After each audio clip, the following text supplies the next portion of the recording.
think I just won my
What just happened, bro?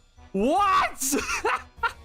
That, oh my god, bro. I was getting gray hairs from just the amount of mess ups the Bulls were doing. Like, there are just so many moments where I'm just like, what are we doing, bro? Like, you know what? Sure, good game, I guess, but like, yeah, there's like, even that Reeves layup, I was just like, Jesus, bro, like the Bulls just want to lose this one, I guess. Like, I mean, good job coming back, but you keep messing things up in like down the stretch here, and all of a sudden, that 30-back kitty half court, it's just like, oh my god, bro.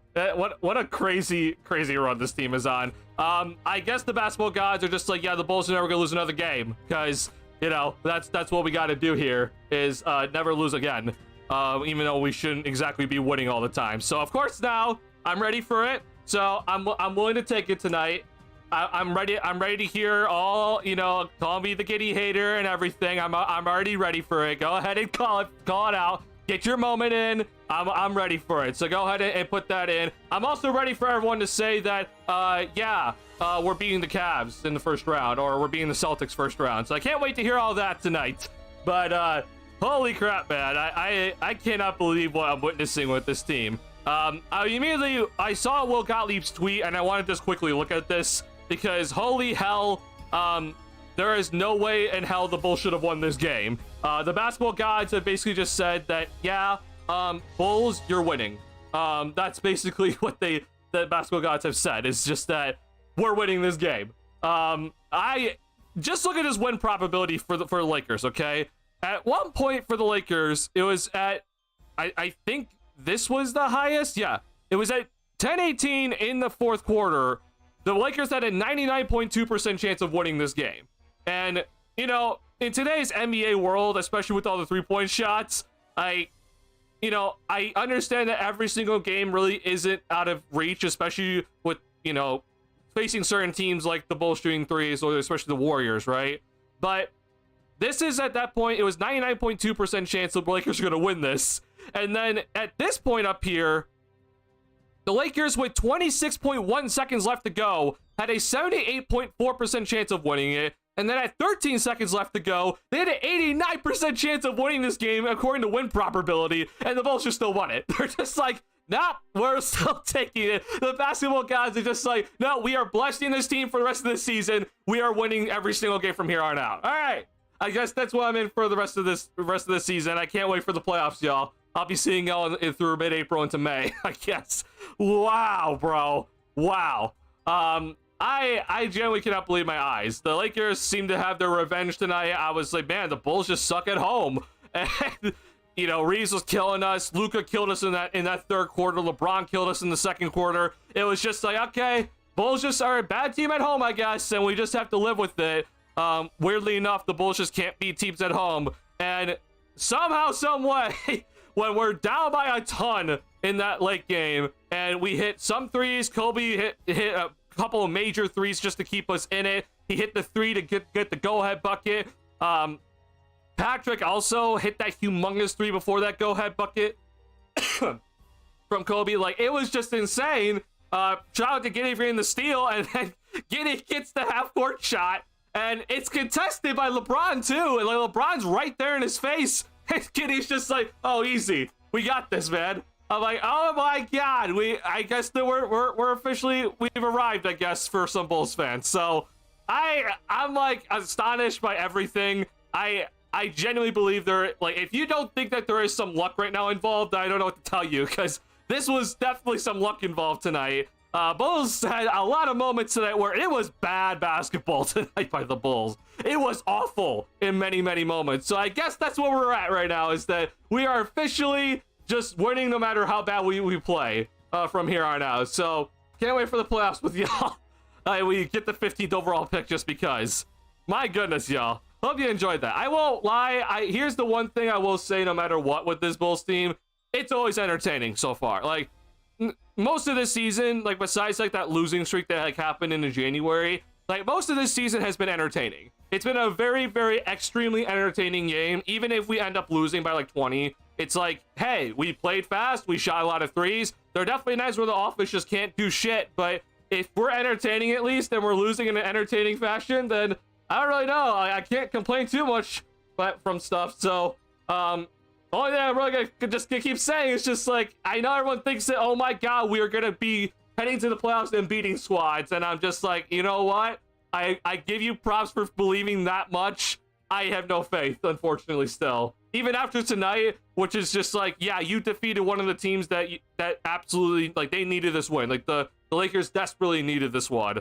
And so shout out to the Bulls, they did it. Like, this to me was probably their biggest solidified win of like, hey, we're here, and we're here to compete against the best of the best. But there's definitely some luck, I won't lie. So I can't wait until April. This is gonna be a fun time in the city of Chicago, as all Bulls fans are gonna be extremely hyped, and I'm just gonna be sitting here and hoping they don't get disappointed too quickly, because we're gonna have too much faith in certain stuff. But what a finish! What a finish! Shout out to a lot of guys tonight. I think Zach Collins came in, and after his, he got benched pretty much in that last game against the Nuggets, and he played pretty well. So shout out to him for coming in and doing a good job. I really think that when it comes to Kobe and Giddey tonight, I don't necessarily think this was anything spectacular by either of them. I think they both had their major struggles. Kobe was getting double teamed a ton tonight, and the Lakers were like, no, you're not gonna get downhill and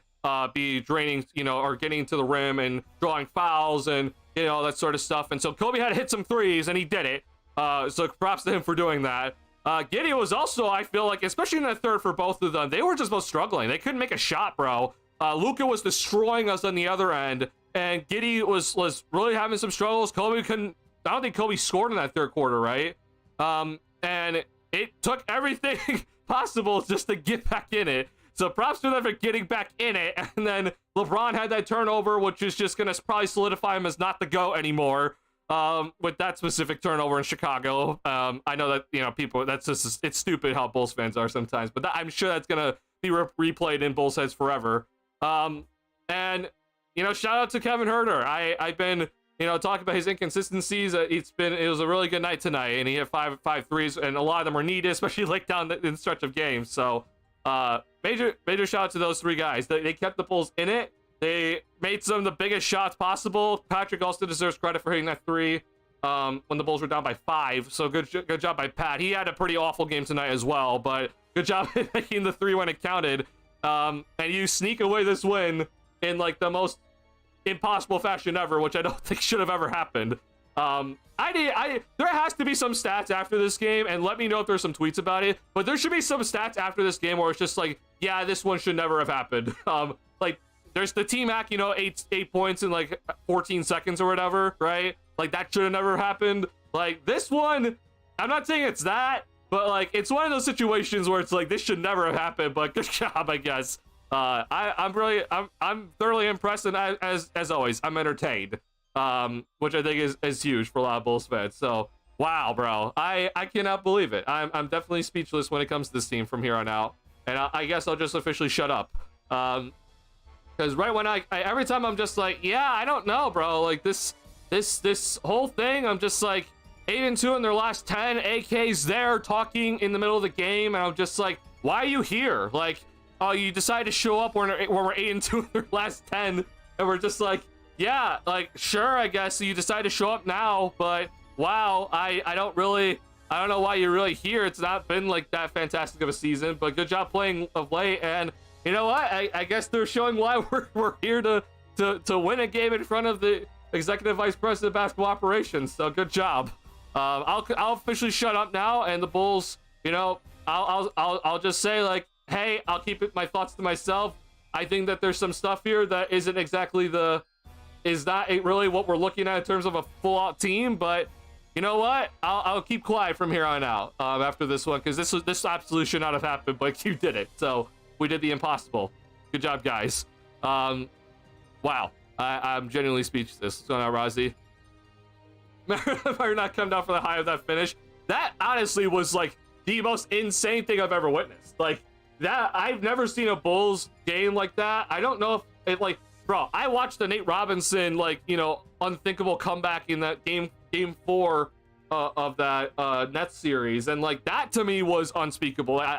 That to me, that comeback was like ridiculous. You're down 14 with like less than 3 minutes left to go, and you were able to come back and tie it, and goes to triple overtime, and you win it. And it's just like, that to me was insane. That should have never have happened. This one might honestly take it. Like, I cannot believe the Bulls won this. I was honestly like midway through that 4th quarter when the Bulls just gave up like a few bad buckets. I was like, yeah, this one's bad. All right, we're done. Like, there's no shot we come back in. Like, we'll make it kind of close because that's what we do, but we're not winning this one. Like, there's no shot, and we did it. So good job. I cannot believe it, man. What happened, fam? I thought we lost just now. Oh, bro, I thought we lost like a while ago. I was definitely on like, oh, we definitely blew this one. Like, if there's any shot, that 3rd quarter killed us, the middle of the 4th killed us. So I was like, oh no, we're cooked. But Lakers started to miss some shots. I think Luka, you know, he got some shots that like, well, I'm used to him knocking down, but he created a separation and he just missed it. LeBron got blocked by Vucevic, which was funny. And honestly, AR-15 was the main guy carrying the offense down the stretch in a sense, and he made some big shots, so props to him. But the Bulls just started making all their threes when they were shooting like 36% or something like that for like most of the game. Like, they were having some struggles from the 3-point line overall, and then all of a sudden you come back in and you just start knocking every 3 down when it mattered. So John Mickey makes up for a lot of mistakes, right? That did not just happen. How did Lakers lose? I turned game off. Oh, they lost by LeBron had a major turnover, and the Bulls made some shots. Patrick Williams hit a 3 when the Bulls were down by 5, and then LeBron turned it over, and then Kobe hit a 3, and the Bulls were up by 1. So that's a 6-point swing, obviously, with 2 threes back-to-back and a turnover by the Lakers. Reeves then got the go-ahead bucket with like 3 seconds left to go, and then Giddey hit a half quarter. So that's how the Lakers lost this one. Before that, though, the Lakers went to iso ball, and I won't lie, I think honestly they'll live with those results and what they got from the iso ball. Should have Luka made some of those shots? Yeah, but I mean, those were good looks. The one that I'm not entirely sure about was that LeBron got blocked by Vucevic, and he was claiming he got fouled on one of those drives, which is again my whole rule of like, you never drive at the end of a game, because if you do get fouled, you're never gonna get the call, including LeBron. But I think those possessions for the Lakers killed them. Like, they didn't make those shots. The Bulls got out and running, and got quick buckets out of it. So it's, you know, when you make quick buckets, you're keeping yourself in the game. And the Lakers, they folded. So that obviously, if the LeBron turnover doesn't happen, the Bulls probably still don't win this one, right? Because you get the ball in, the Bulls have to foul, and you know, who knows what happens from there. You have to hope for some missed free throws, but either way, it just seemed like the Lakers just stopped making some shots down the stretch, and they probably should have made some, especially from their two superstars, and they just didn't. And the Bulls took advantage by making some quick shots in return, and they stayed in it. So good job, man. Any reservation for the pain getting out? I mean, I think honestly, with everything that I've seen now, with how long it's been, and I mean, at least from what I think, this is not gonna, like, the basketball gods have blessed the Bulls from the rest of this season. So whether that's the Bulls go and win a championship, or they get swept by the Boston Celtics or the Cavaliers in the first round, I don't know what's gonna happen here, but I genuinely do believe that Giddey's probably gonna play good for the rest of the stretch, because I think this was one of the last few games where it was hard for the Bulls, and I was like, hey, this is pretty major competition. And look, I think Giddey had his struggles tonight. I'm not saying Giddey like played amazing. I know I was a bit, triple-double Duncan. I'm like, no, Giddey had some bad misses tonight, including the missed floater where Kobe dumped it off to him and he just missed it. But I think now, especially with AK, and you know, he's gonna double down on everything. Giddey's getting paid a lot now. I was saying that the Bulls could try to, like, you know, let him hit unrestricted free agency, and then just, you know, hopefully no one pays him and you get him like a $20 million contract. I think at this point it's not going to happen. I think what's going to happen instead is the Bulls are going to jump the market and pay him extra. They don't want to risk giving him up. So get ready for the Giddey max contract, guys, because that might not, I mean, it's not going to be a max contract, but it might be close. Giddey's max contract for next season, I believe, starts at $38 million for the first season. So I'll have to double check that, though. I'm not entirely sure. But if that is the case, get ready for it, because I think AK is going to be willing to pay him that. So props to Giddey. He showed up this past, or since the All-Star break. He's been really, really good. And, you know, even a game like tonight where he did struggle, he still made a pretty big impact on the game, specifically with his rebounding. And he hit the big shot. So, you know, AK's going to definitely pay you for that big shot. He's going to always use that as like, oh, we're definitely paying him now. So I'm expecting Giddey to get the bag. I don't know what the Bulls are going to do then, because that means the Bulls are going to be very close to the luxury tax if Giddey just gets the bag straight up. But yeah, probably no Trey Jones anymore, so that's going to suck. But yeah, I'm expecting Giddey just to get everything. Don't get Peter Patton MVP right now. Yeah, Peter Patton deserves it all. I don't know what Peter Patton did with all these guys, but he's very clearly made a lot of these guys better shooters. So give him the props, man. Giddey, go. You're welcome, Chicago. I mean, bro, look, I still think. Look, first and foremost, Caruso is still by far the best defensive, like, perimeter player in the league. Or at least specific defensive playmaker in the league. He's still incredible. I think if OKC wins the championship, it's hard to kind of, you know, be like, oh, OKC lost the trade. Because if you win the championship and Caruso's a big part of it, it's like, oh, did they really lose the trade? Like, at the end of the day, you want a chip, so it's like, you can't really blame them if it's like, oh, wow, so you guys didn't win the chip, why'd you trade Giddey? It's like, well, you won the chip, so, you know, I kind of don't really know why everyone's like, oh, we won the trade. I'm like, it might just be a win-win at the end of the day, but it's hard to kind of beat a win where the other team gets the ring off of it. So, either way, I think Giddey's getting paid, so we're definitely in the Josh Giddey and potentially Kobe White era, because, I mean, he's played also great recently as well. I mean, if people want to credit Giddey's passing, Kobe had a really nice game passing tonight, at least in my opinion. I think he made a lot of the great passes and honestly should have more assists. But yeah, I think both these guys have played really, really well. I still have my reservations of like, is this sustainable and everything? But like I said, I'm going to shut up from here on out. So I'm not going to say a word. So you guys can just have your thoughts, and I'm not going to say anything about that because, you know, everyone's going to just start flaming me for it. So, can't wait for the playoffs. That's all I'm just going to say. Photographs here make Dash Cat from yelling. Oh my god, I'm sure a bunch of houses in Chicago just got scared late at night. If you call us a GOAT comeback, it honestly might be one of the greatest comebacks ever. I won't lie. Remember that last stream when he said he might get slaughtered because Giddey pissed off Luka and said, what if Giddey does it again and goes at Luka? I mean, listen, bro. Like, I won't lie, Luka was beating Giddey for a good portion of this game, especially in that third quarter. Like, Luka destroyed us in that third. Like, he was just destroying us. Giddey then, like, he hit the half quarter and then he made that and one bucket. If he didn't make that, I don't think Giddey, like, outplayed Luka at all. But he made the half quarter, so not everything else goes out the window. So sure, you know what, Tyler, you get it at the end, and again, I'll just shut the hell up with all this stuff. On the Lakers, these shitty ass games feel so much better. Oh, sure. I mean, yeah, beating the Lakers, I'm sure a lot of people love it. You know, at the end of the day, for me, I'm not like, oh, we really need to beat the Lakers. I was like that against the Warriors when they had KD, but you know, I'm not like freaking out about necessarily the opponent. But I mean, yeah, a lot of people hate the Lakers, so I'm sure. This is actually why I'm here for the ride. You know what? You know, I'm just gonna say, just enjoy it, because look, as someone like me who is just thinking about the future, I'm not feeling great. Like I genuinely don't feel great about this team moving forward. But clearly what this team has done is that they have the heart, hustle, and muscle that every single Chicago person wants. And they have what I want, which is that you play fast, you shoot a bunch of threes, and you push tempo, and you share the ball well. Like, that's what I want personally.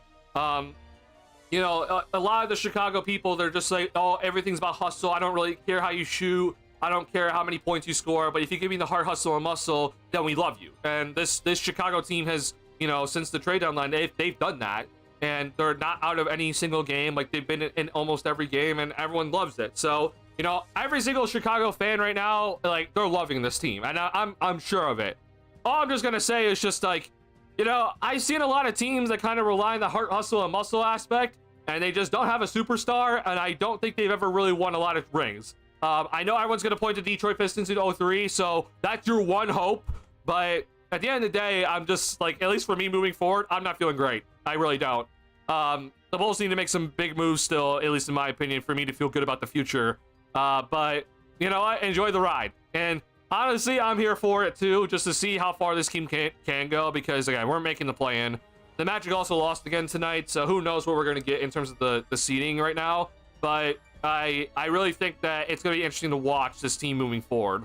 Because I won't lie, man, I won't be shocked if somehow, like, let's say we get the 8th seed. I won't be shocked if we just lose both games. Like, it would not shock me at all. I think for some Bulls fans right now, with how this team is playing, I think a lot of Bulls fans are just like, oh, we're definitely winning the playing game, and then we're going to the first round, and we're either beating the Boston Celtics or the Cavs, or we're giving them a good hard push. And I'm just like, okay, well, you know what?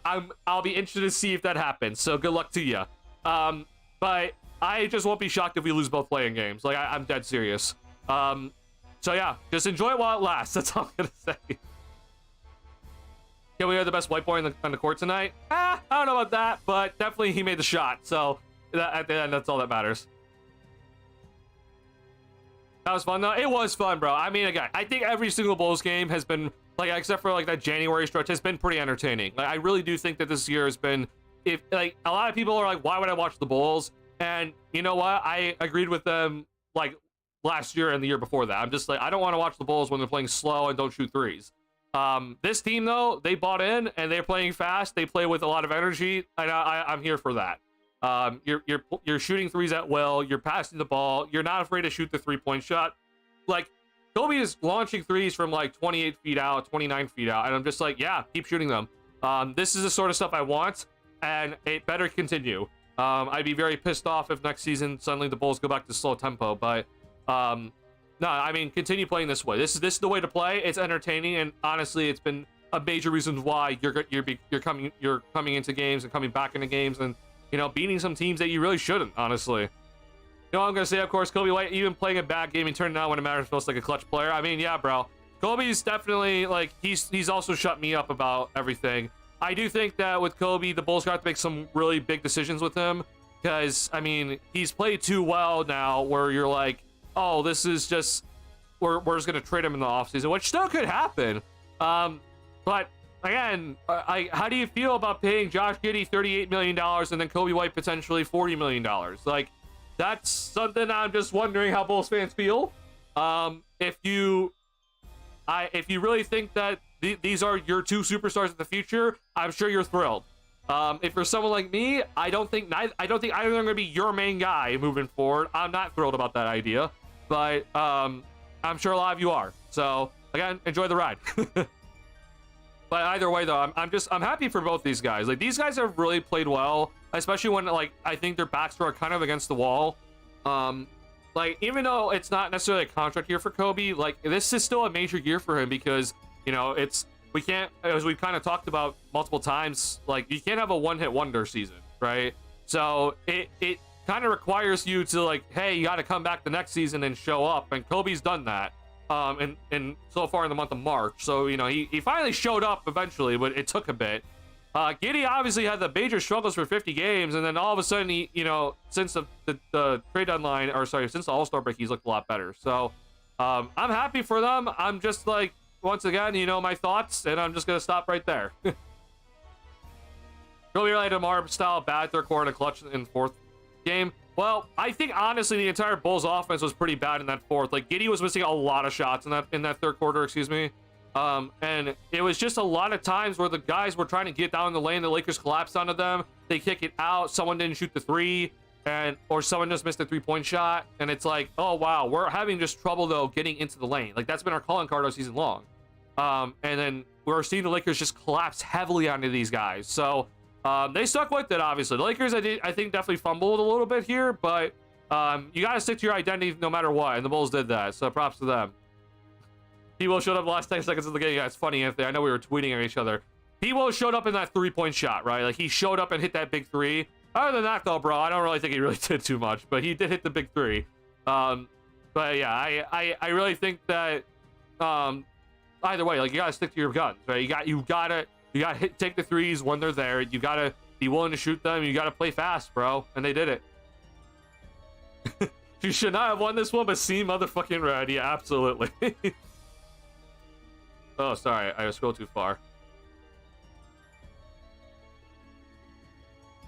Once you can start from that P-Will 3 up to the killer buzzer beat. Oh my god, bro, yeah. Like, it honestly, like, when we go through the play-by-play here, it's genuinely insane what just happened. Like, this is all this right here is crazy. Like, I wouldn't even go back to, like, here where Herter hit this three-point shot. Like, he hit over LeBron and it was like a contested three from way downtown, right? Then this happened, right, where Kobe drove. I hate the drives at the end of games. I've always talked about it, right? I genuinely hate the drives. I hate it. And Kobe decided to drive, and he was like, I'm not going to challenge LeBron, which is very funny because Kobe challenged Wembanyama in San Antonio earlier this year. But Kobe decided to drive, and he's like, oh, LeBron's here. So he kicked it off to Giddy, and then Giddy went to the floater. And I was just like, what are we doing? Like, one, I hate the drive. Two, I hate the floater. Like, if you're Josh Giddey, you can't shoot the floater there, right? Like, I was honestly kind of livid at that because I'm like, I thought Giddey got away from it. I thought Giddey officially got away from that floater enough where I'm like, hey, yeah, you're not shooting it when it's unnecessary, right? In that moment in time, you definitely needed to go and just try to power through your way into the basket. But either way, still, Kobe is bad for doing the drive. Giddey is horrible for doing the floater. Like, I was just at that point, I'm like, what are we doing, bro? Like, that's awful from the Bulls. That whole possession, I was just like, Jesus, man. But then, you know, we foul them. Reeves hits 2 free throws, so they're up by 5. Good out of bounds play where the Bulls, Giddey threw it to Vucevic, who then jumped past it to P-Will, and he made the 3. And then LeBron turned it over. Giddey got the steal, and then Kobe hit the big shot to give us the go-ahead. And I was just like, oh my god, I can't believe we're here. But here's the problem. There are still 5.6 seconds left to go. And I'm like, man, you got Luka, you got LeBron, and you got AR-15, bro. Like, I was like, this is not going to be an easy possession. And JJ Redick, especially in these moments, is very good. Like, I was fully like, oh my god, the Bulls have to get lucky here for them to not, for the Lakers to not make a bucket, because JJ Redick's great. You have 2 greats on the court, and then AR-15 is also good. Like, I was just like, oh man, this is not good. This is not a good situation. And of course, Reeves gets a wide open layup out of it. It was just like, God, bro, what a terrible defensive possession. So like, and just like, if you're wondering, the reason why I was like upset about this, like, basically like in these 14 seconds, you had 2 possessions, one on offense and one on defense. I was just like, what the hell are we doing? Like, this is awful by the Bulls. And I honestly, if AR-15 won the game off of that, I think Billy's giving the team an earful for that defensive breakdown. Like, that was awful. And then Giddey hits the game winner. So, you know, it all wipes away after that. It's just like, all right, well, we got the game winner, so doesn't matter what happened before then. But, bro, there were some bad moments by the Bulls early in like down the stretch of this game. So, whew. lot of talk about Kobe the player month, but Billy might have a shot at coach of the month for this March Madness. He definitely does. I do think Billy Donovan is gonna have a shot for coach of the month. You know, a lot of Bulls fans will definitely hate that, but you know, props to them. I think I'm not a Billy supporter by any means, but I have been adamant that I think the offense this year has been great, and I think Billy's done a good job of keeping them in that offensive tempo, and that needs to continue. So the fact that he's kept it up for all these games is good. There's still some moments with him that I'm not thrilled with, but he's done a good job. 3 Bull series at the game. Patrick Willis to tie Kobe for league, Giddy for the win. Yep. Not being a lot of that game. Kevin Herter play off of defense. Kobe nearly as bad as always. Oh, bro. The defensive breakdowns the Bulls had all game were just bad. But yeah, the finish was just like, you know what? Doesn't matter, I guess. If I was still Billy Donovan, I'm not thrilled. Like, I'm like, hey, good shot getting the win. But dear Lord, we had so many defensive breakdowns in this one. That's personally what I'm looking at. So like, if you want me to get out of like, man, like, you know, forget about the future for a moment, Duncan, I'm like, okay. So if I'm addressing this game and just like, hey, we're trying to win every single game from here on out, the defense in this game was awful, like on multiple occasions. I'm gonna show you guys a play, and hopefully I don't get copyright strike tonight.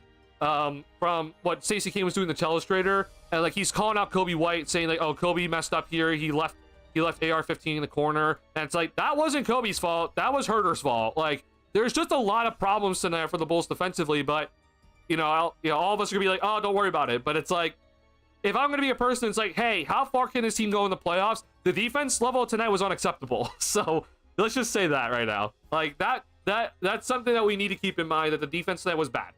But man, good job getting the win. Do you think we'd still be this good with Levine? I mean, arguably not. Like, you know, Kobe probably doesn't take this step forward, and Giddey doesn't take this step forward. So who knows, honestly, right? It's kind of hard to predict that. But, you know, a lot of people are going to say, like, no, you probably wouldn't have been this good with Levine. And that might be so, in terms of just the play style. But who knows, honestly. I mean, I would argue that Zach fits into the style pretty effectively. And, you know, Josh Giddey wasn't shooting 38% from three-point range earlier in the season. So it kind of helps there. Kobe wasn't shooting this well early, right? So who knows, right? But do they get to this percentage with Levine with Levine here? Who knows, right? It's hard to tell, but I do think that a lot of guys have stepped up, including or specifically those 2 guys. But I mean, like Dalen Terry recently, not really in this game, but like, you know, in some previous games. Julian Phillips has also had a pretty nice month overall, and the bench play from either Collins or Smith has been solid. So I do think a lot of guys had to step up. Kevin Herter also, for the most part, stepped up. And I'm like, hey, you know what? Props to you guys. Is this gonna continue? I'll keep that to myself. He's looking at LeBron for getting 6 free points with like 2:15 to go by complaining / begging for calls and getting back on D. And again, it's the reason why I don't drive. But yeah, they definitely, he definitely was just like, yeah, you guys got to get back on defense, and the Bulls took advantage. They'll get like push tempo, right? It's all about that. Records that reacted all the way to the end of the game. That's great. Yeah, I also was like, oh my god. Thank Jeebus that I was at my parents watching the game so happy. Oh, that's a nice moment. Yeah, he went to momentum flipping 3 with 13 seconds left. I mean, that was like a 3 to just keep him in it, right? Like, you had to make that shot. The momentum to me is obviously the Giddey steal. But yeah, P. Will obviously deserves a ton of credit for hitting that shot, because if you don't hit it, then obviously you have no chance. Always easy to double team when Harley passes. I mean, he needs to get better at it for sure. But the only way to get better at it is if you see more of it. So I'm not too shocked at it. Yeah, bad finishing time, but did other things. Yeah, Giddey's finishing. He relied on the floater a little bit too much in tonight's game. And then the 3-point shot kind of later down in the game was not going down. Obviously, he hit the big 3 at half court. But there was some moments for Giddey, bro, where it just is like the defense just kind of left him. And it's like, hey, you got to make it. And, you know, like I'm just pointing it out. Like, the Bulls had their struggles tonight. Like, it's a crazy win for sure, but there was definitely some struggles tonight, man. There was definitely some stuff where it's like, ooh. Lakers gonna hate the Bulls now. Oh, I really think Lakers fans are gonna hate the Bulls. I see so many Lakers fans complaining on Twitter already. I'm just like, oh my god, this is gonna be a crazy night for those Lakers fans, and obviously a crazy night for Bulls fans too, because they're probably all thrilled, and it's gonna be a wild night on the Twitter. The hurt him, Kev. I mean, look, Kevin Herter hit that big shot. I mean, he hit obviously 5 threes tonight, so shout out to him for doing that. That's his job. Defensively, bro, holy crap. There's, and it's not just him, but there's just some moments, bro. I'm like, man. I don't forgive terrible defense due to patches of good offense. Oh, for sure. I mean, like I said, I think tonight you can't forgive, like, even if you got the win tonight, you can't forgive the bad defense. Like, the bad defense is there tonight. That's there's no doubt. There is bad defense tonight, and we will be talking about that moving forward if you're Billy Donovan, right? Tonight, there's too much tonight where it's just like, holy crap, that's a bad defensive possession. Lakers didn't take advantage enough, obviously, but whoo, there's some bad possessions. Those Lakers fan screens at the end of the shot. Oh my god. I mean, hell, that was my face too. Think Luka did something similar before? Yeah, so Luka had a 60 point triple-double where it was against the New York Knicks. I think it was in 2022. He had a 60-point triple-double, and it was like 60, 20, and 10. And he had to miss a free throw at the end of the game. He missed it. It somehow landed in his lap on the free throw, and he didn't do a lane violation or anything. And he just flipped up the shot and made it, and they brought it to overtime and they won it. So yeah, there's been similar situations for sure. This one though, bro, like, I'm just kind of shocked seeing LeBron fumble this bad. Like, LeBron had many bad moments down the stretch of this one. That's kind of where I'm just kind of really shocked at it. I'm just like, wow, you really messed up like a lot of these possessions. Like, LeBron, that turnover by LeBron's insane. I won't lie, bro. Like, that turnover is genuinely crazy to me. He obviously then, like, he wanted the foul call at the end there. Or one of those drives there. It's just like, that's not a foul. Like, you're not going to get that at the end of the game. I've always said that.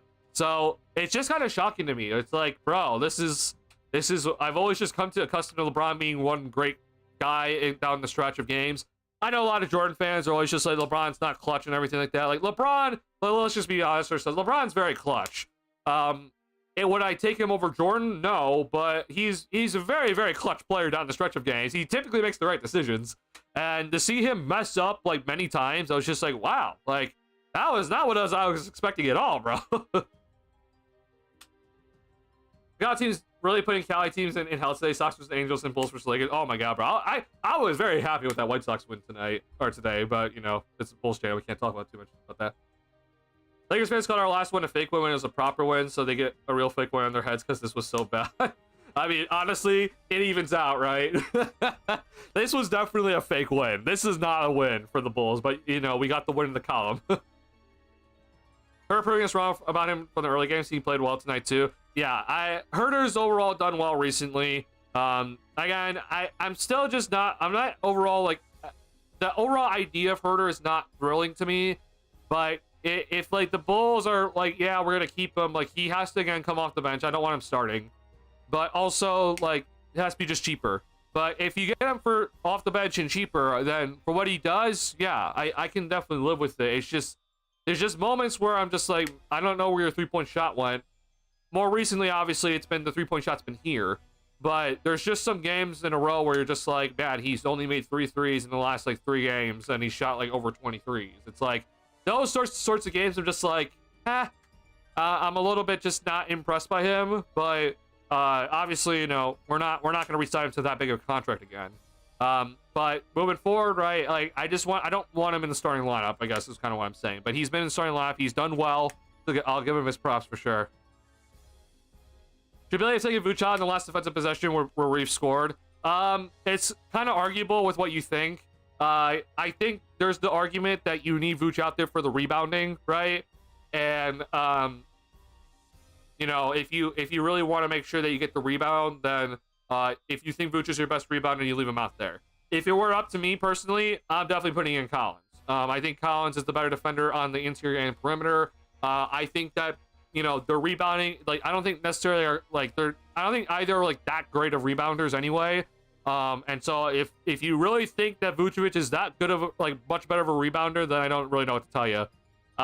But yeah, I personally would have put in Collins, because even if he is just a little bit worse at rebounding, like, I'm willing to take the risk, and just make sure I have better defense out there to protect like a lob or something. But you know, it worked out. Now, the one thing I will say is this: they decided to use Vooch as the guarder of the inbound passer, right? So, like, the whole idea of Vooch out there was just to put a bunch of size in front of the inbounder's face, which was Luka. And so that was kind of Vooch's whole thing. It's just like, hey, just get in front of Luka and just block as many, lanes as possible with your big body. So is Vooch bigger than Collins? Probably. I'm not really sure, though. I don't know the exact measurements. But either way, though, at least in my opinion, because there's 5.6 seconds left to go, I think that's a little bit too much time to only solely use Vooch as a, hey, I'm going to guard the inbounds passer. Because at that moment in time, right, when Luka inbounds the pass, then Vooch is guarding Luka then, right? So with 5.6 seconds left to go, that's a lot of time. If it was like hey, there's 1 second left on the clock, and we want to mess up the inbounds passer as much as possible, then I'm all for it, right? Like, I definitely would put Vooch out there just to block the inbounds passer, and just try to, use his length just to try to mess people up. But with that much time remaining, I do think that is a fail by Billy Dunn. I definitely think that is something that you probably should look at. And honestly, would I have put Vooch or even Collins in that sort of position in the first place? Probably not, because the inbounds passer, at least in my opinion, is always the most dangerous person, because they can get behind enemy lines very quickly. So I was very shocked at that whole decision in the first place. I was looking at that entire thing. I was just like, wow, I don't like this, but okay.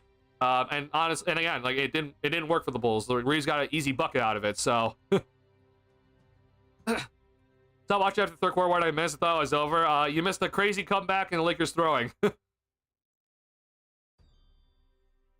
didn't reach a 34, but 38, I don't see Reinsdorf improving. I mean, bro, I don't know at this point. AK seems willing just to throw money out anywhere, so we'll see. Yet again, like, if you're wondering still, I'm letting Giddey test restricted free agency. I'm not paying him anything until he gets a contract, but that's my opinion. I know that a lot of Bulls fans would hate that idea because it's like, well, the Brooklyn Nets are going to give him a max contract. I'm just like, okay, well, listen up, Giddey fans. If you think Josh Giddey is going to be this superstar, then you should have no concerns about whatsoever if Josh Giddey gets a max contract from the Brooklyn Nets and the Bulls match it. Like, there should be no concerns whatsoever, right? The whole argument is just like, oh, well we're going to try to jump the market so that we can pay Giddey before he can test the market. I'm just like, I'm willing to bet that he doesn't get a max contract in restricted free agency. So I'm willing to go ahead and just take the risk. But, AK doesn't seem to want to do that with his restricted free agents, hence Patrick Williams last offseason. So we'll see. He also technically did that with Kobe White. Like, Kobe White got paid the day free agency opened, right? He didn't let Kobe test restricted free agency. He just was like, yeah, we'll give you a 3-year, $36 million contract, like, right off the bat with some incentives.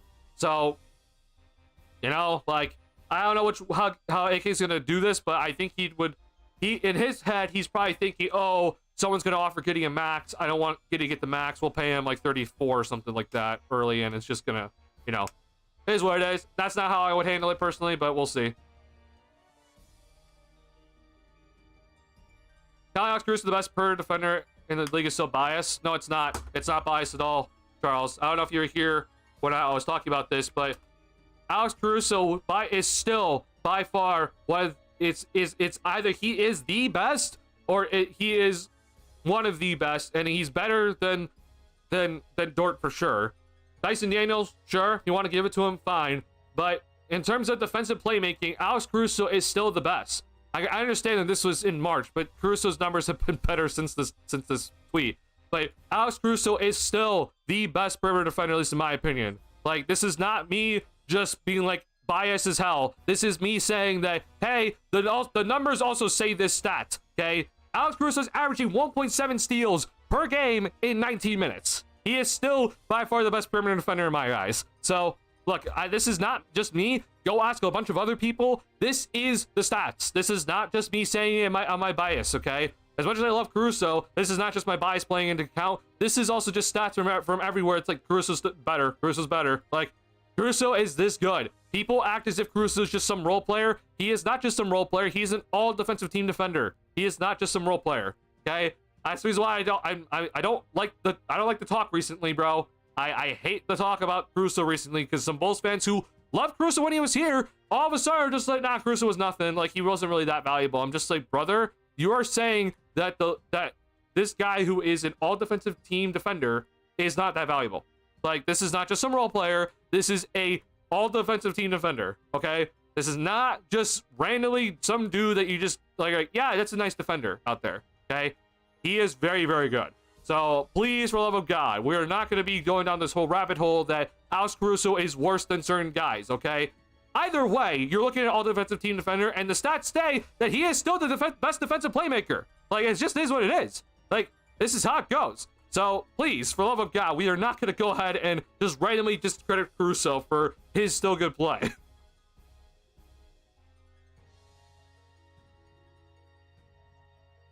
Buzzer beater will get the most attention deservedly, but also credit Slav hockey assist for the path 3 and steal to another assist for Kobe 3. I mean, I think obviously the steal is the biggest thing. Like, Giddey played the steal, I think, great. The pass was definitely kind of panic because, you know, no timeouts, right? But, you know, he did a good job getting it there, and then you gotta give Vooch that credit too, right? Like, Vooch deserves the credit for getting the pass to Pat in, like, a quick motion so Pat can get a shot off. So, yeah, everyone did great. I mean, obviously, the Giddey made that initial pass in, but we can't just discredit what Vooch did there, and that's not something I usually do a lot, so. Watching it, I've never seen someone sell out like I've seen LeBron sell. He was so out of it, and the inbound and Giddey punished. Oh, bro, that is the laziest I've ever seen LeBron. Like, I have never seen LeBron so lazy on a play. Like, this is just insane just to watch from LeBron. But yeah, it's honestly crazy from what we saw at the end of this game, because LeBron, again, we'll go over some film, but like, LeBron drove and he was like begging for a foul. And I'm just like, that's not a foul. I mean, if it was a foul, you're not getting that call. Like, LeBron, of all people, should know this from many games he's played, but then also last year with the Boston Celtics, or maybe it wasn't last year, but like 2 years ago with, like, he was against the Boston Celtics and he clearly got fouled, and it was like he was driving late. But this is the reason why I've always said it. You never drive at the end of a game. You should never do it, because it's not going to work. You're gonna get fouled and you are gonna miss the shot. There's nothing that's gonna get called, bro. It's how things work in the NBA. So the Bulls, you know, living and dying by, you know, Kobe launching that 3-point shot. Like, let's just say, for example, like, Kobe doesn't hit that 3, right? Like, I know a lot of people are probably thinking, like, if Kobe doesn't hit this 3 right here, a lot of people are thinking, what are you doing? Just go to the basket and drive. Why would you shoot the 3-point shot? For me personally, I'm like, no, that's a wide open 3-point look. Shoot the damn ball, and he shot it. Like, that's I love that. Like, I hope that continues, because a lot of people are always just go to the rim, bro. And like, look, I know the Bulls have been pretty good in the paint recently, but I'm gonna live and die by this. Like, I will always live and die by this rule, that just the idea of that you should drive to the basket at the end of a game when there's still, like, it's, you know, late game, crunch time, the tension's high. Like, you're putting the game in the officials' hands, and that's just never what I want to do. If Kobe drove that, and, you know, if he made it, you know, it is what it is, then it's just like, you know, everyone's gonna be like, oh, you're stupid, Duncan. But I know already that people would have been, like, livid at Kobe for taking this 3, and if he didn't make it, everyone's like, why didn't you drive? And for me, I would be on this stream right now telling you that shot was a damn good shot by Kobe White, and I'm very happy that he took it, because I would much rather live and die by him making that shot or missing the shot versus him driving to the hole and probably getting fouled by LeBron, and the foul isn't called, and the Lakers are often running to the other way, and we have to foul. Like, I would much rather just see if Kobe can make the 3 and get us a go-ahead lead versus driving to the cup and hoping for a foul call. Like, it's just how I'm going to live and die, at least in my opinion. So if you don't ever want me coaching a team, you know, that is what it is. But I will always live and die by that rule, because I've seen it too many times now where I feel like driving kills you. Also, fourth quarter stats to be crazy right now. I feel like we have won every fourth quarter in like 10 games. I actually think that is the case. Like, I think we have won a bunch of the fourth quarters recently. Let's really quickly look at this. By the way, I don't know if the Mavericks are gonna have enough people to play in this next game, so we'll see here. It's gonna be funny to watch. So yeah, we definitely. I'm pretty sure we won against the fourth quarter against Denver here. Sorry, my internet, if it would load. Yeah, so we definitely won against Denver in that one. And then the Lakers, we killed them in that one. So then I'm sure we won in Sacramento because we were destroying them in the second half. Yeah. So Phoenix, we came back, right? So yeah, we won that one. Utah, I didn't watch this game fully, but okay, yeah. So we definitely won that one. It was a pretty bad quarter by both teams, though. Houston, we also came back, right? So this is the one that we didn't win. So the last time the Bulls lost the fourth quarter was against Houston. Unfortunately, that second half wasn't great by the Bulls, but that was the last time the Bulls lost the fourth quarter, which is crazy. March 15th here. So, yeah, that's honestly insane by this Bulls team moving forward. Thinking again a bunch of things since the All-Star break, but a big one to me is more the awful who is the team that he works well with for his own scoring and passing style. I've always thought the same thing is why Curry would be so good for Giddey if he was drafted by GSW, who wanted one pick later. Oh, I mean, yeah, in the ideal sense of putting him in the Draymond Green role, I think it would have been nice. You obviously need more stuff around still. You need to continue to have the players surrounding him. But yeah, I could definitely see a vision of it. Yeah, we'll see. I'm becoming in love with the idea of drafting a trusted shooter in the first round and a season big in the second. I like the combo of Nupla and Reynald a lot. Fills some big holes in the team. All right, interesting, Brett. Yeah. So once again, I'm just gonna say this when it comes to draft stuff. You guys know more. You guys know more than me. I don't really know too much about draft stuff right now. I'm still working my way through some prospects here, so I can't give you like a nice answer. Reminder to everybody that if the Bulls do make the playoffs, then the highest they can pick is 15th, okay? Keep that in mind. I just want to just remind everybody about that. So if you are one of those people, like, you know, thinking, hey, the Bulls are going to make the playoffs and we're going to be the 6th, the 8th seed, or the 7th seed, then the highest the Bulls can pick is 15th. If you get the 7th seed, then the highest the Bulls can pick is 16th, okay? So make sure that you start doing your draft scouting for in that range, right? Like you gotta make sure you get the right range now, because which I know that it's kind of up in the air still for a lot of guys, but you are no longer thinking about, you know, 9, 10, 11 anymore. You're gonna start thinking about 15, 16, 17 if you're one of those people who wants to make the playoffs. So keep that in mind. Still though, even though, at least in my opinion, I've always still been, even if you are kind of just like a mid-ish team, you still need to draft best overall player, best player with potential. I'm personally not looking to fill holes just yet. I think if you need to fill holes on this squad, you need to go and do that in free agency or trades. But in terms of drafting, that's not something I want to do. I've said it, if the team is a championship caliber team, then if you're a team that needs shooting and you think you're a contender, yeah, like go and draft a shooter. That's fine. But where the Bulls are still at, and you know, at least for me, I don't see them getting out of the first round of the playoffs. I'd be shocked if they did.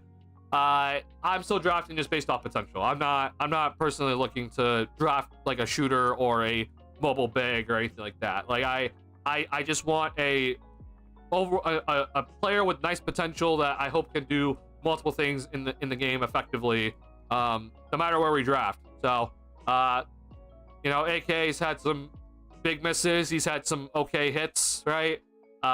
So we'll see. But yeah, Bulls do have 2 picks, so 1 in the first round, which is projected to be not even in the lottery anymore with the way the Bulls are playing.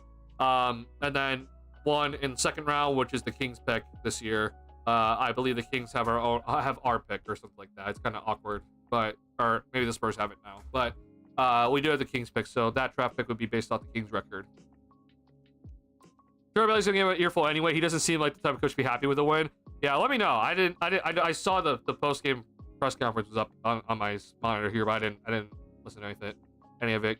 Not even that people 3-pointer LeBron left him open for no reason. Oh, I mean, yeah, like LeBron leaving him open like that, I was just like, bro, you didn't even contest it. Like, you should still at least contest it, bro. Like, that's definitely that's definitely something that I'm like, bro, like, hello. That you got to contest that one, man. 11-14 from 3 in the fourth. 4 assists by Josh, 4 by Kobe. Wow, bro. So the Bulls hit 11 threes in that fourth quarter, man. Wow, bro. Whew.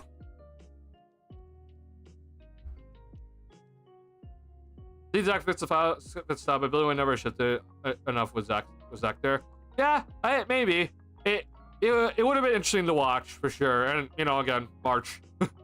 Luka shot 36% field goal percentage this game, huh? Yeah, Luka definitely missed some shots that I'm used to seeing him hit. But bro, even he wasn't really even hitting that many shots in the fourth. Like he hit like I think a couple threes, right? But he was just destroying us in the third quarter, excuse me. In that third quarter, bro, like he wasn't hitting every shot, but he was just destroying our defense. Like, he was getting anywhere he wanted to. He was like 3 steps ahead of the defense of the rotations. Like, Luka was destroying us in that third quarter, and that's when I'm like, oh, we're losing this one. Like, Luka officially, like, but that's the problem with Luka. It's like, he may not exactly go out and like give you 60, but he has that ability where it's just like, I am just gonna come in and like I am just gonna navigate this defense. You can do nothing about it, and you can't steal the ball from me. But I am gonna be here and just destroy the defense from inside out, and you can do nothing about it. I'm gonna get all my teammates open for open threes, and the Lakers are killing us in that third quarter, bro. So that's just the way that Luka can do things. Like, Luka is that good that like on a bad night for him shooting wise, he still again was able to show up and hit some big shots. But yeah, bro, like he just, I tweeted this out during the game, but watching LeBron and Luka kind of navigate the pick and roll stuff, bro, like that, just watching him is insane to me. Like these two guys are just so ahead of the defense with their mental game that I'm just like, wow. The passes that they make is just unthinkable sometimes. Like Luka had that pass to, I think it was DFS, but I don't know, it's Jordan Goodwin in the corner, where Luka, he got the rebound and he's like, oh, I'm gonna go for a shot from like 13 feet out, and he fake shot it, and then he just did a no look pass to the corner. Like that sort of stuff is just like, I'm just in awe of these guys. So I really do think that, you know, as bad as these losses are for the Lakers, the good news for them is that they're not facing the Bulls at any point in the Western Conference playoffs. So you know, we'll see how they play in the playoffs. I don't think they win the championship, but I'll definitely be interested, because when you have two killers out there, if LeBron will be in shape and everything and not washed, but these two guys, bro, are just like, wow. they can just will you to some games here, and they almost did in this one. It's just like they were just taking over.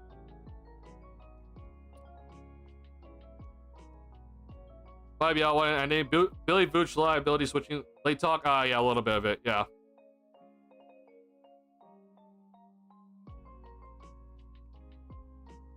Look, Chris Wayne is here. I was optimistic with Giddey when the trade happened. Look, Giddey leaves. I still think the Thunder should have got us a second round. I mean, yeah, I still stand by that, because as much as everyone's going to be talking about who won the trade again, I will stop this conversation now. But at the end of the day, if OKC wins the chip, like, there's really nothing that you can. It's a hard argument against that. So, like, Giddey has to like become like an, you know, all NBA player if like the Thunder win the chip, and Caruso's like a big part of it. So. You know, it is kind of just like, it's an uphill battle for the Bulls, unfortunately, because the Thunder look really good right now. So either way, still, I'm rooting for Giddey. Again, this is not me saying I'm like, I don't want Giddey to succeed. I want Giddey to succeed. He's succeeded in, you know, since February 22nd or whatever we got back from the All-Star break. So I'm happy he's succeeding. But like I said, as always with these streams, which I'm not going to continue saying because clearly I'm just wrong from here on out, but I'm just like, well, you know, can he continue? Like, are you gonna go into the playoffs and put up a dud, or is this gonna be something that you can do in the playoffs? So, I guess more importantly, the play-in games first, because the Bulls will be in the play-in. But yeah, I'll be interested, man. This is gonna be fun. So I'm here for it, just to watch it and see. Not thrilled about the future though, as always. Just watch any Giddey up. Yeah. That by Luka gasses in the fourth quarter again. Honestly, bro, I don't think Luka was that gassed in the fourth. He just missed some shots. Like he had Vooch on skates. He just missed it. And honestly, I was a little bit shocked he didn't go to him more, because I'm just like, well, if Luka misses two, I'm just like, well, go back to him again. Like I'm genuinely not here to like be like, oh yeah, we're not gonna do this again. Like I would just give Luka the ball again. I looked at prospects of Vooch is now rim protector, maybe rim protection defensive wing. Well, again, triads. Like, I know you're new here, but it's just like, for me personally, I'm always just like, you know, if you think that the best player available is a rim protecting center, like in a rim running center, great. Like, I have no issues with that whatsoever. For me personally though, I'm always just like, go and get the best player available. Like, we're not at a point where we're just like, hey, what are we lacking? We're lacking some rim protection. We need to go out there and draft the rim protector for and have him on a cheap contract for the next 4 years, right? Like, as much as a lot of people want to do that, I think that the best thing for this team moving forward is just get the best player available. We're not here, at least in my opinion, to start acting as if our young talent is like the best in the world or anything like that. Like, if we're honestly ranking young talent, I'm not putting the Bulls in like the top 3 or 4 or 5, honestly. I still think this team needs more young talent. And you know, drafting a specialist, like a 3-point specialist or a defensive only specialist, like I think it limits your talent pool. So especially first round, like I guess I should also specify that, especially first round, you need to draft, I think, whoever you think is the best player available. Second round, I can live with you drafting based off need, but I still think no matter what, if you're a rebuilding team, which we should be, which we're not, but even if you're not rebuilding, if you're just mid, which this Bulls team, unfortunately, record-wise, is no matter what, still mid, you need to go and draft the best player available. Like, for example, the Atlanta Hawks, right? The Atlanta Hawks are going to be mid again this year. Do you really think they're going to be going out and drafting, like, oh, we need a center because Clint Capella's, or I guess they have a Kongwu, but like, oh, we need to go and draft some wings or something like that because we traded DeAndre Hunter, like, and Bogdanovich. Like, do you really think that's what they're going to go and do? Like, no. Like, I understand they got Reese Shea, but I'm just like, hey, go and draft the best player available. Like, you're mid, you need more talent, go draft the best player available, bro. Like, that's just the way I always look at things. I'm still going to counter for our game against the Thunder coming. A lot of Bulls fans are in for some humbling. I mean, watch us win that, honestly, because the Thunder are just, they're coasting. Yeah, I'll be interested to see who's available for the Thunder in that game, because I think that there's an argument that the Thunder might just rest guys that game. I'll have to really quickly look at this, but is this a back-to-back for the Thunder? It doesn't look like it. Yeah, they shouldn't have a back-to-back here. So, yeah, I wouldn't be shocked if the Thunder just rest a bunch of guys in this one, because again, like, they've wrapped up pretty much the 1 seed at this point. I don't think anyone else can catch them at this point, right? Yeah. So they've wrapped up the 1 seed. It's just like, they might rest guys, but I do think that if they play full force, which will be interesting to see if they do, then we might be in for some humbling. But I mean, bro, with this team at this point, I'm not gonna predict anything because God Almighty, I'm gonna say something and we're gonna win by 40. Like, watch it happen.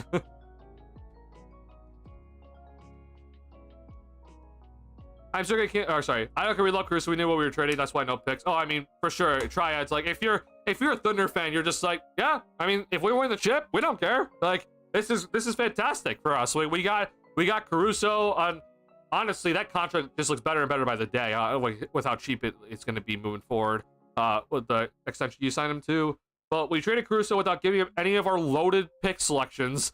And Caruso, I mean, he's had his health issues this year, but he's been phenomenal defensively and been a part of the reason why you are such a good team defensively. So, like, for you, I mean, you got Shea as your MVP, J-Dub's your 2, or Chet's maybe your 2. I don't know what you guys think about those 2 guys, but I mean, I would much rather be in your position than what the Bulls are in right now, for sure. Like, as you know, as a lot of Bulls fans are like over the moon right now with how this team is playing and how all the, you know, Giddey's performing, how Kobe White's performing, how, you know, when Dalen Terry has a great game, or other players have good games, everyone's like over the moon right now about it. I'm just like, well, either way, good luck. I mean, it's just see how this goes moving forward. I actually, my Bulls win a big game versus a real team. Honestly, it's a nice day. Did the Cubs win today? I'm not a Cubs fan, but you know, it'd be fun to see. They actually, I think they're still playing, honestly, because I think they're in Arizona tonight. Oh, they're winning right now, so it might be a great day for Chicago sports for once, which is very rare in this day and age. Chicago sports is in the dumpster fire. You always trade the best player for what you need. I mean, yeah, that's what I always look at it as. But also, like, for all the people that are just like, we don't need another guard because we have like 10 guards on the roster already. I'm just like, listen, bro, if we draft another guard and they shoot up to, like, you know, 3rd in the depth chart for guards, okay, then you get rid of the other players. Like, it won't be too hard to get rid of other guys if you need to get rid of them. And honestly, with the way Josh Giddey's playing, like, Trey Jones might not be back because of how much money he's going to be getting. So I really would not be shocked if the Bulls would drafting another guard, because in that sort of area, it is kind of guard heavy, right? And don't be afraid to draft another guard. Like, if you think this player that's a guard is the best player in the draft, you draft him. Like, I don't care that we have like nine guards or 10 guards on the roster, okay? First and foremost, I think Lonzo's a wing, so like just get that guy out of the way. Trey Jones might not be back at this point, and who knows about all these other guys. So I really think that no matter what, you should just be looking to draft best player available. Until you go and prove that you're a good team out there, like you're out there and being a good overall team and contending, then you're not drafting based off need. Not at all. Now, Lander refs off the hook with those missed calls in the second half. By the way, couldn't believe DFS got away with that foul on Kobe's 3-point shot. So yeah, Kobe definitely got fouled. I do think the Bulls kind of got a little bit in their heads though, because they were kind of upset at some calls, and like we saw the Zach Collins like push through call, and then we saw Kobe get the offensive foul called on him as well. Like that's the sort of stuff that I'm just like, Bulls kind of lost their composure for a little bit, but they did it. Yeah, going on, Delbert. Not gonna lie, Duncan, I turned the game off with 4 minutes to go. I lost faith for some time. Then Alexa gave me a reminder. I couldn't believe it. Oh my god, bro.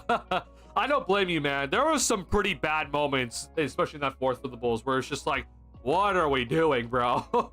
There were some pretty rough moments, I won't lie. So yeah, I won't blame you at all. We swept the Lakers. Wish we was in the finals with them. We'd be champions. Yeah, we swept them in a best of 3 series. Good job, guys.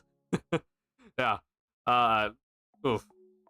I remember three bench players that don't play anyway. Yeah, that's the way you look at it. I understand it's like we probably can't get rid of Javon Carter, but I mean, hell, like Dalen Terry just hasn't been that impressive, unfortunately. I personally would look to trade Lonzo. I know a lot of people don't want that, but I would look to trade him anyway. You probably have to get rid of one of the bigs anyway as well. Like, you probably have to get rid of either one of Collins or Smith, or you get rid of Vooch. So, like, you're going to have roster spots open if you play things right. Not to mention, THT is coming off the books. Like, that itself is already one roster spot open, and then you got to make decisions on the others. So, I think we're fine, personally. Like, go and draft whoever. They trade down and get more assets. They really want to draft a big or whatever. I personally wouldn't do it, but that is also the other option to do so. Casey Johnson, good stuff from Bulls PR. Josh Giddey and Michael Jordan, the only Bulls to post at least 220 points, 96 rebounds, and 100 assists over a 10-game period. Wow, that is honestly crazy. Now, funnily enough, though, I mean, I know it's like, you know, it's Giddey and Jordan, so it's like, it's going to be looked at as just like, oh my God, Giddey and Jordan. I feel like there's a lot of other teams have had that happen already, just because of how the NBA's played recently. But obviously, shout out to Giddey for doing such a great stat. Yeah, that's very impressive. So shout out to him. Then you're still accumulating talent / capital. Yeah, I think Pippen would be there. Yeah, honestly, Pippen's not a bad call. I think the only problem is just the scoring, right? Like, I think Pippen would have gotten the assist and rebounds. Honestly, when a triangle offense, I guess the assist would be hard to come by. So I would guess it would probably be the assist then, right? Yeah, I would guess the assist is the problem for Pippen. Maybe it's the points though. I mean, that's you're basically putting up 22 points per game.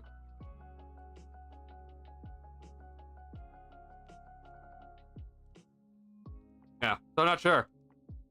I know Pippen kind of played like point forward for us for a good portion, but in a triangle it's a little bit different. Like you're not really running like the offense through one specific guy. So I'm sure it was kind of hard for him to get all the assists at the end of the day. But you're still accumulating talent / capital. Yeah, I agree with you, AV Breeze. Like you need to just accumulate talent no matter what. I'm still not in the mode that this team is going anywhere just yet. So I'm sorry to all the to all the Bulls fans that White Sox play today. I'm sorry to all the Bulls fans that think like, oh, we should be looking to go win now, and we need to make some moves to go win now, like make some big trades or whatever. I'm not there yet, personally. I'm just not there. I think this team still needs talent. I really think that this team is severely lacking in terms of defensive talent. this team just doesn't have any sort of defensive level talent besides Matas Buzelis. And I'm talking young talent specifically. So, like, I really think the Bulls have some ways to go. You know, this little stretch has been fun. I think it's been a very entertaining stretch, and it's been fun basketball to witness. And I'm sure a bunch of Bulls fans are loving this right now. I'm just here sitting like, bro, I'm not thrilled with how the playoffs are going to be looking for us. We're going to definitely be facing the Cavs or the Celtics in the first round, and I hate either matchup. I really don't have any faith in winning either of those series, and you know, if we end up winning those, then I'll officially I might close down the channel, honestly. But I really don't have faith in either of those series, and it's just like that's the whole point of this. And you know, a lot of people are gonna chalk it up as just like, hey, we at least made the playoffs, we got the experience, and we can move forward with it. I'm just like, okay, well, here's the problem, y'all. We could have gotten this experience down the road. Like, I'm sorry, like, we didn't need the experience this year. Like, we just don't. Like, I'm sorry, we just don't need the experience this year. I would much rather give us a chance of getting the first overall pick, rather than us going, you know, losing 5 or losing 4 to Cavs or Celtics and be like, hey, we got the experience though. Like, sure, I guess, and we're gonna no matter what, like, pick 15th or 16th. But yeah, I don't know. That's just always my opinion at the end of the day. I'm sure a lot of Bulls fans will disagree with me on it.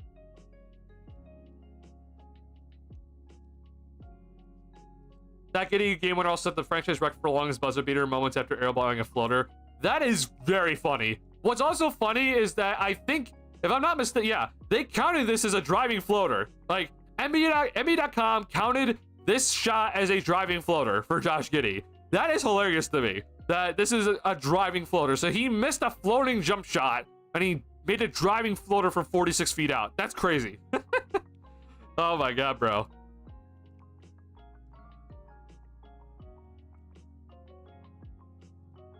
There on the floater was actually just him gauging the distance. Oh, yeah, yes. Yeah, he gauged the distance on the first floater so that he can make sure he hits the 46-foot floater at the end of the game to win it all. We need to play Smith. I would also like to play Smith, but also I'm aware it's a hard time right now for that. Feel like killing me if not playing Smith? Yeah. Close the channel is crazy. I'll close the channel because everyone's gonna be like, well, why would we listen to this guy, right? So look, bro, I'll be willing to close the channel if we somehow sweep the Boston Celtics in the first round. Like, because at that point, then I don't know. Like, at that point, I might have to reevaluate myself. If we sweep the Boston Celtics in the first round, bro, like, I would have to reevaluate myself about basketball. Because, like, I'd be just looking at this team. I'm just like, this team should not be winning, but yet we're winning somehow. Like, how are we beating the defending champs and we just swept them or something like that? Like, I would have to reevaluate my entire basketball knowledge if we swept the Boston Celtics, which means that it's like, why would you come here? Like, that there would be no shot for, like, why would you come and listen to a guy that just basically has said all season long that we're like, yeah, we're a bad team? Like, why would you come and listen to him? There's no reason for me to make content anymore. Like, that's how bad it would be if we just beat the Boston Celtics. Like, bro. I would genuinely close down the channel for like at least 2 years or something like that. For me personally, I wear 2 hats. I agree with you. I know it's the right way to think, but I have another Bulls fans hat where I'm just enjoying it and want them to win everything this year. Like I said, bro, like, don't listen to me. Like, go enjoy this, man. Like, I'm just here. Like, again, I'm always here to explain my opinion, where I'm just always thinking about the future, because that's just the way I think. But you know, if that's not your cup of tea, I won't blame you at all. Go enjoy this, bro. We're 9-2 in our last 11. Like, if you think this team is going all the way, then go and say that everywhere, bro. Go and just believe it and shout your heart out with it. Like, go and just believe that this is the way for this team moving forward. I won't join you in it, but I'm not going to take away from your excitement. Like, I don't want to ever do that for Bulls fans.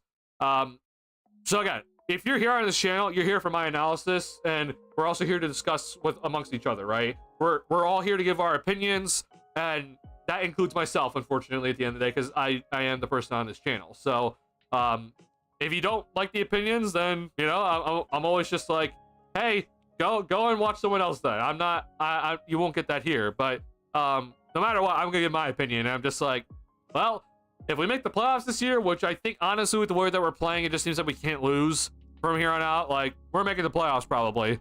So I can't wait. Can't wait for us to be in Cleveland or Boston in mid-April to start the series. And oh boy, that's gonna be a fun overall series to look at. KD on pace for 1,000 points, 500 rebounds, 500 assists season, even with some missed time. 77 steals, also clears his previous career high by 20 and 5 away from career high blocks. Yeah, I'm not shocked by it.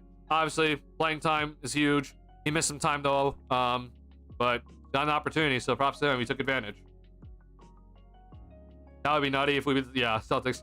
Honestly, a healthy Thunder would be a good gauge. I also think it'd be a good gauge. If we beat the Thunder, bro, then, like I said, I'll just zip my mouth shut until the playoffs are over.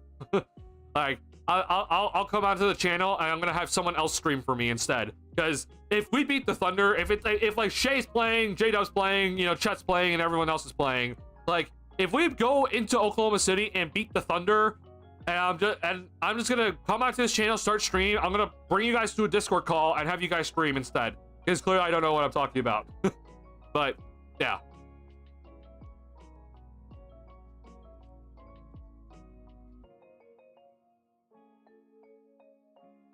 My neighbor was from Chicago. I always loved the way she pronounced it. She always said it was too hot in Oklahoma. Yeah, it's weird, bro. If you ask some people, I'm just saying some people, okay? I'm one of these people personally. I don't mind the cold. Like, I actually don't mind the cold. That might just be due to my body mass, but I genuinely don't mind the cold. So yeah, cold winters in Chicago, I don't mind it at all. I personally think that the hot and humid summers they're kind of over here. It's a little bit, they can get a little bit rough, but yeah, it's kind of funny because if it were up to me, I kind of like the cold. But I'm with Viper Strike, bro. I hate the snow. Like, it's funny because it's just like I don't really mind the cold, but if it snows like 10 inches, I'm like a horrible person. I genuinely hate the snow. Driving in snow sucks. Shoveling snow sucks. Cleaning up snow sucks. Like, it's a horrific experience driving and cleaning up and doing everything in snow. But hey, bro, if it's negative 32 out, I'm just like, yeah, well, it's negative 32 out. I'll go out there and like I don't have my jacket up here. Oh no, I do. But like, I'll go out there with a hoodie and some sweatpants. And I'm just like, yep, it's negative 32. Like, that's just the way I am personally. I don't get it. But yeah, snow sucks, bro. I hate the snow. Snow is one of the worst things ever. And honestly, it wouldn't be that bad if the idiots were just not that big of idiots on the road. It's honestly just because there's just so many idiots on the road that you're just like, snow is horrible. I had a horrible experience today driving, and there's no snow on the ground today or anything, but I had a horrible experience driving today. Like, I'm not anywhere, like, I guess I shouldn't say that. Like, I'm definitely near Chicago, but like, I'm not like in anywhere like, you know, close to the city by any means. But bro, I hate idiots driving. I'm an Eskimo, anything 40 and below, I hate it. Oh, bro, I understand that. Yeah, you're definitely one of those people in the southern states that's just like, oh my god, below 50 degrees, what are we doing out here, bro? Yeah, I understand that. Chicago Sports Network needs to show Comcast the Bulls the Sox games today and get them to sign a deal. Okay, bro, I won't lie. If you're wondering about the Chicago Sports Network and why they're not on Xfinity or Comcast, right? To me, it's on Chicago Sports Network. Apparently, the argument is that Xfinity is saying that we want the Bulls and or Chicago Sports Network on their like premium package, or like sort of like one of the packages where you have to pay more. And Chicago Sports Network is like, no, we want to be on your basic package. And Xfinity's just like, no, we're not doing that. Like, why would we do that for a regional sports network? So, at least personally, this is on Chicago Sports Network. If I'm Xfinity, I'm just like, you're not pulling in any ratings anyway. Like, why would we sign you? Like, there's no reason for us to bring you on. Accept the bigger package deal, or else don't talk to us. And that's what they've done so far. So, I mean, look, we got a report earlier where the Bulls ratings from last season to this season are down by like 66% or like 69% around there or something like that. It's awful. Like, or honestly, it might have even been higher. I don't remember the number, but the Bulls' overall ratings in terms of Chicago Sports Network has been down. So once again, it's like, if you're the idiots of Chicago Sports Network, I don't know how the hell you haven't figured out this Xfinity deal yet. I'm not shocked that Xfinity has not budged. Like, you should be aware of this, because you decided, you the Bulls, you the White Sox, you the Blackhawks, and you Jerry Reinsdorf decided that, hey, we are gonna not partner with NBC Sports Chicago anymore, or NBC, or NBC Universal, I should say, and we're gonna go and make our own network, and we're gonna, do the over-the-air broadcast, which is fine. Like, sure, it's great it's free over the air, but at the same time, though, you decided to do that, and you're not set up in Champaign still. You had many issues in like the first couple of weeks setting up the channel, and you couldn't figure out a deal with the biggest cable package provider in the local area. That's your fault, bro. So at least personally for me, this is Chicago Sports Network's at fault. As much as people want to say that Xfinity's at fault for this, Chicago Sports Network's at fault, at least in my opinion. It's been an absolute shit show for Chicago Sports Network, and I'm honestly annoyed by it. Let me sorry, I'm really quickly looking through my bookmarks to try to see if I could find the stat for Chicago Sports Network here.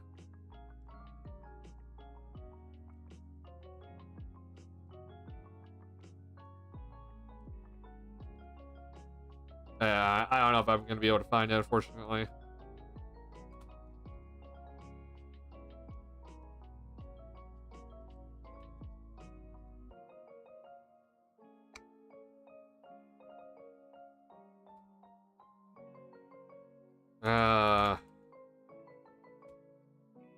Okay.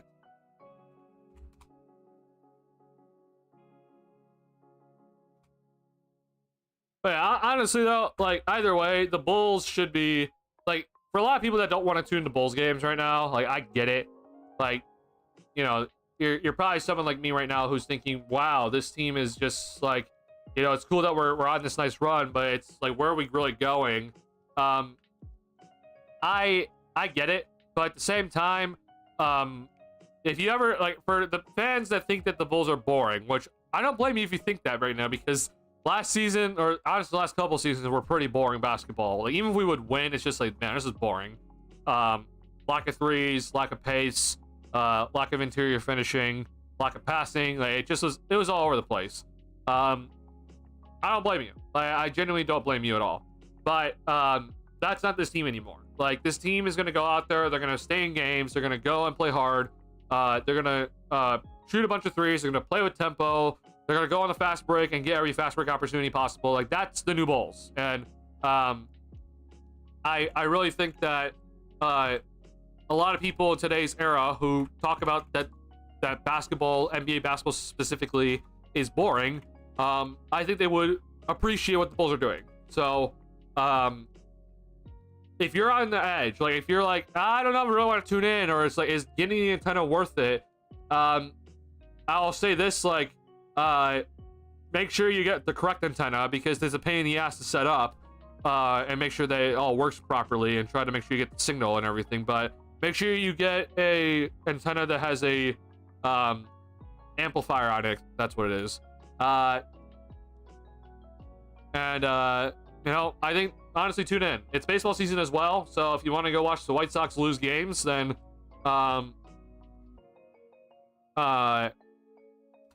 get the antenna, because the other option is for you to go and watch games via the app, and it costs $19.99 a month apparently for you to just be subscribed for one team. It's just like, why would you ever go and do this, bro? Like, that is one of the worst decisions ever. Don't give Jerry Reinsdorf any more money. Just go and just go and be like, hey, get the antenna, and hopefully it works out for you. That's the best I can say.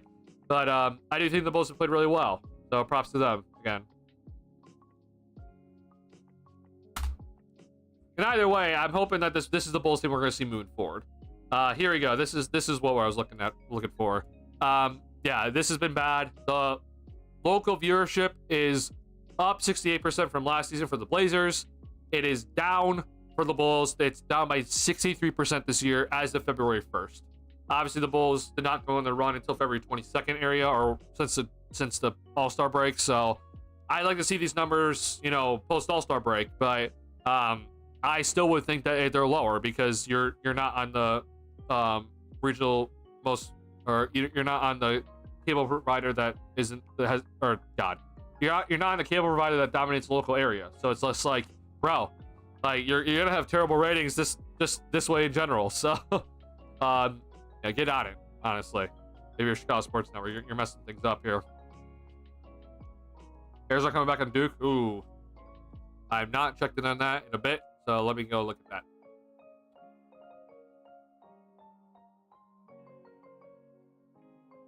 Getting your car in cold morning stinks. Oh, I mean, I guess for me, like, yeah, it's not pleasant, but I'm just like, it's not like the biggest deal for me. If I had to go out there and snow, though, oh my God, I would be oof. Bulls PR with an update on all players to achieve the 220 points, 96 rebounds, 100 assists in 10 games. Stat familiar. MJ, Jokic, Luka, Russ, Harden, LeBron, Magic, Giddey. All right, there it is. So we all know Josh K is a future Hall of Famer, right? Again, props to him. He's played like an all-star the past, you know, or since honestly the all-star break. So props to him for that. But you know, I have my thoughts. Hammer got 21. Honestly, just noticed. Yeah, it was definitely a quiet 21. Besides the big three he hit, kind of late in that fourth quarter to keep us in it.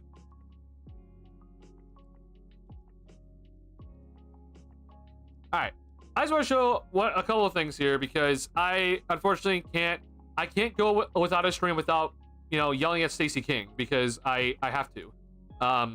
You know, Stacey King is Stacey King, and we're just gonna always we're always just gonna be upset at him for different reasons at the end of the day. Just updating you since you said that non-Bulls might have done it too. I mean, yeah, it made sense in my head that like Russ and Harden were gonna get it. Jokic should obviously get it. I wasn't sure about Magic, but he made sense. But I mean, yeah, that's great company to be in. Magic wasn't useless in this game. I think he was useless for part of this game. The three he hit was big down the stretch, but I would argue Pat was not very good in like the middle quarters. He was pretty decent in the first quarter. The middle quarters were kind of rough. But he hit that big three at the end, so props to him.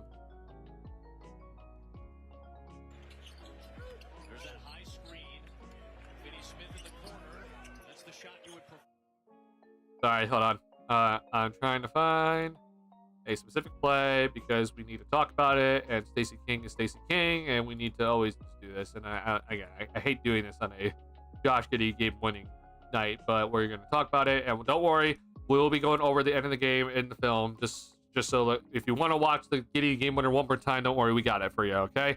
So, I'm gonna go ahead and stop the music, and we're gonna go ahead and play this clip because I was honestly very annoyed. This is just a, you know, I'm annoyed with the Bulls' bad defense, but I'm also annoyed with what Stacey King said because Stacey King was on this, like, you know, talking about rotations and like calling out Kobe a lot, which I'm not saying Kobe was good by any means tonight defensively. He was bad tonight, but as always, like, I want to always make sure that if we're gonna call out a player on live broadcast, we should be calling out the proper player. Okay. Just like the other day when Patrick Williams shot a three-point shot that was wide open, and Stacey King then decided to pull up the telestrator and say, Patrick Williams needs to drive to the basket here. I understand that he's wide open at the three-point line, but you need to drive to the basket. Meanwhile, there are three guys in the middle of the lane, and the Bulls just drove to the basket. So it's like, why would you drive to the basket? There's no reason to do that. But of course, though, if a lot of Bulls fans listen to Stacey King, so if you're one of those people, you listen to that and you're like, oh, Patrick Williams messed up by shooting a wide open three-point shot. He should not do that anymore and drive to the basket. So every time Patrick Williams shoots a wide open three-point shot, I should be mad at him. It's like, I hate that stuff. I don't want that to continue. Okay. And so this is an example tonight yet again where Stacey is just wrong, right? Stacey, I'm gonna play the clip for you, and then I'm gonna tell you what he's wrong about, because then I'm gonna show you why he's wrong later in this game. Okay, so here's the clip. We're gonna take a look at the T-Mobile illustration now. Freeze it right now. Freeze it right now. Everybody, these guys are in a perfect position to help. You're going to see Herder come over here. He can be there if he needs to. Kobe's here. Take away the lob. He's got the corner right there, Austin Reeves. Go ahead and roll it. Now, as he comes off, now keep an eye on Kobe. Kobe White's in good position now. Now, watch what he does. He leaves Austin Reeves and allows his drive to the baseline. If you're that bottom guy, you're responsible for the player in the corner. You don't want to vacate that and give it. All right, I'm gonna play the rest of this off screen. Easy drive to the number 3 scorer on this roster. KYP, know your personnel. You don't leave an Austin Reeves over there in the corner and allow him to have a direct line to the basket. All right, so that's the end of that play. Now we're gonna go back and let me tell you why he's wrong. Okay, and I'm gonna show you why he's wrong in a future play. If you've watched the Bulls all season long, like I have, okay, I'm not expecting you to specifically know this, but if you're a person like Stacey King is, who likes to analyze and think that he's understands the ins and outs of today's basketball game, like he's unfortunately he's not up to date with certain things. But when it comes to this sort of stuff here, he's unfortunately wrong in this situation. I'm gonna illustrate to you why he's wrong. All right, so pick and roll. Top the key. Sorry, let me turn this down. Why is it playing? Okay, so we're gonna go ahead and just play this clip here, and go off the telestrator. He's doing his thing. Ignore this. This is wrong. So this is pick and roll with LeBron. All right. So I'll just use red. We'll use black. So here's Kobe, right? Kobe in this sort of situation right now, he is the weak side defender. He is the initial help, right? This is where Kobe needs to be. He needs to be in this position right here to be the first initial line. Because if LeBron comes off of this and Giddey follows him, and then Vooch also meets LeBron in this area of the floor, okay? That's going to leave Jackson Hayes, who I'm going to draw in yellow here, okay? That's going to leave Jackson Hayes, who is setting the screen. He gets a line drive to the basket then, okay? So then Kobe, his job is to come on over and take this away, which Stacey King did go ahead and draw, okay? Stacey's right about that. But what happens here next is where Stacey's wrong. So you see here, first and foremost, this is the reason why LeBron's awesome at what he does, because LeBron sees this. Like, LeBron is so good. He sees, like, hey, Kobe cheated over. I'm going to draw in the defense and make Kobe commit, and therefore I'm going to pass it over to Austin Reeves, okay? Now, if you are right now Kobe White, you're currently in the right spot.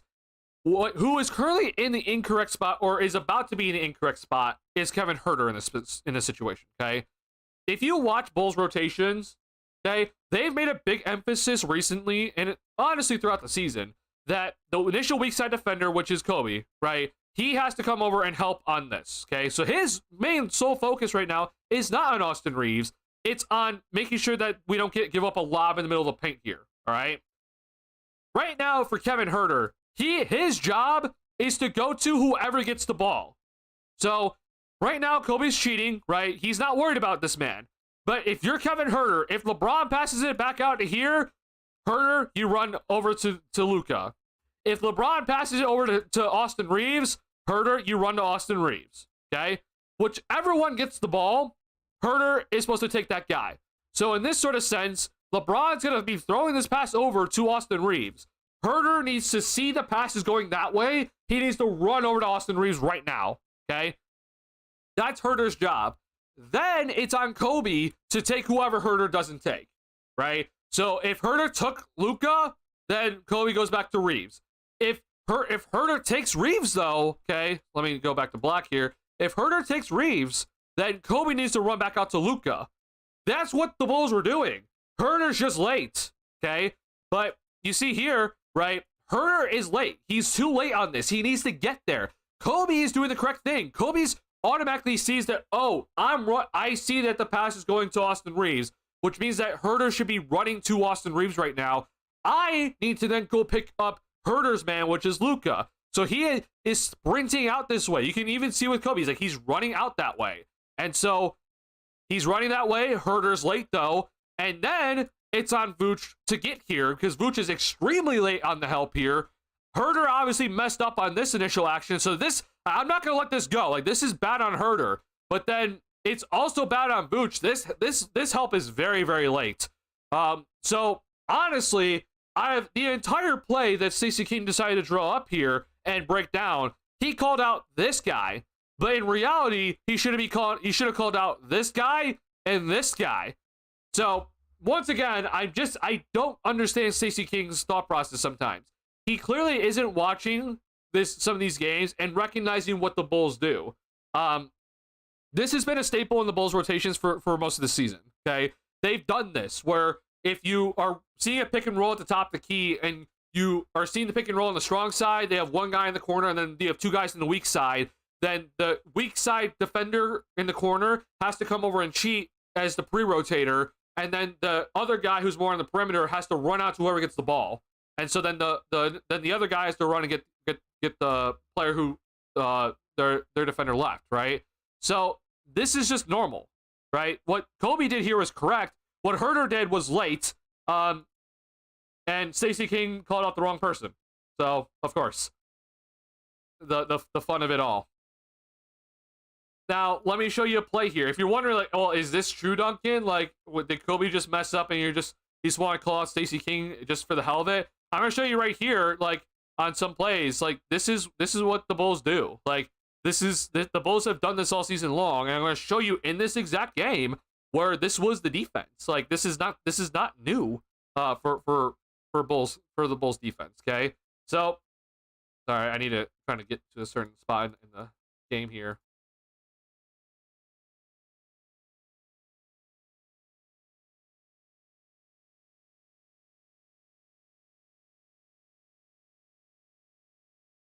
All right, so let's watch this exact play.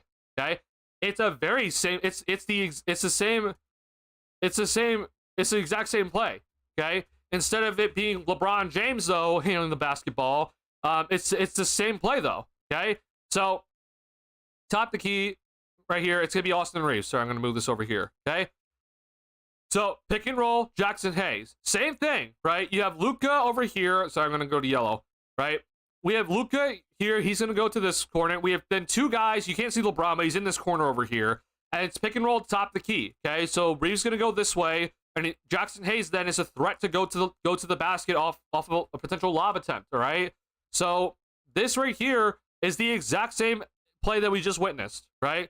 Pick and roll, top of the key. Automatically, you're seeing what the Bulls are doing, right? Pat is cheating over. LeBron's in this corner right here. This is LeBron, okay? So LeBron's in this corner. Pat cheated over, right? And you're going to see here off of this pass from Austin Reeves, okay? So pass to Jackson Hayes. Jackson Hayes then reads the defense. So this is the reason why Pat has to be here, right? You have to cheat off the corner, man. And Pat has to be here to stop this. So, and Pat does his job. And so if you do your job, then it's not Pat's job to run back out to LeBron James. It's now on Matas Buzelis to run back out to LeBron James, okay? Reminder, Pat was guarding LeBron to start this possession, but Buzelis was guarding Dorian Finney-Smith. You saw that Buzelis just kind of stood here as just like, okay, I'm waiting to see where the pass goes. So wherever the pass goes, I'm running to that guy. So if it went to DFS, then Buzelis is running to DFS, and Pat has to get back to LeBron. But because Jackson Hayes passed the ball to LeBron, then we saw Buzelis run out to LeBron, and you see here how Pat recovered. Pat then ran out to DFS. Like, this is how the rotations are supposed to work, okay? This is how it has worked all season long. Many defenses do this, okay? Stacey King, right, is yet again wrong, where he's just like, oh my God, like Kobe messed up here. And look, Kobe had a lot of problems this game in terms of defensive inability, right? Like, he messed up a lot. I'm not saying Kobe had a good game defensively. I'm just saying that Stacey King called out the wrong player in this possession. It's the same thing here. Like, are we going to be saying that Patrick Williams messed up here? Because he didn't. He played the possession perfectly.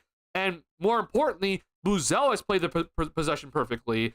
He did what Kevin Huerter didn't do, which was make sure that you predict the pass and run out to the guy where the pass is thrown to, right? So in this instance, he was able to contest this three by LeBron, when instead for Austin Reeves in that play, Austin Reeves had a wide open line drive to the basket because Huerter was way too late on the rotation. He didn't recognize where the pass was going quickly enough. Now, granted, LeBron's very good with his eyes. I'm going to, throw Kevin Herter some slack here by, understanding that LeBron can do a very good job of like baiting you with his eyes, right? He could be like, oh, I see this guy in the corner, and he'll just throw it to the left, right?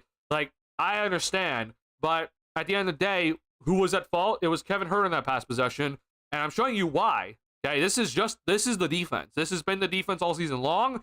This has been the rotations all season long. But yet Stacey King is like, no, we got to call out Kobe here because he thinks Kobe's in the wrong, when he just hasn't watched, bro, or he hasn't paid attention. I know he's watched, but he just hasn't paid enough attention, bro. And yet we're gonna be here, talking about, well, Kobe had a bad game defensively because of that play, when it's in reality it's in other plays, bro. Kobe had bad plays defensively, but it's not the play that I showed you earlier. So yet again, another Stacey King rant. Welcome. I honestly should I'm honestly thinking about making like a screen or something, or like a different scene for me on OBS that just is like this the Stacey King rant of the day. You know how people always just have like, the little fun award or something that they like to do. I might honestly start, like, I might make a screen that's like a GIF that just is like the Stacey King rant of the day, and I'm gonna play it so that we all know that, okay, get ready, because Stacey King said something in the middle of the game, and we're gonna have to all analyze it and just be like, what is he saying? And I'm gonna go over it and tell you why I'm upset at him, because it's just like, what is he talking about? And like, I as much as I love Stacey, the reason why I do this is because a lot of Bulls fans listen to Stacey. They listen to his Give Me the Hot Sauce podcast. They listen to his analysis in the middle of the game.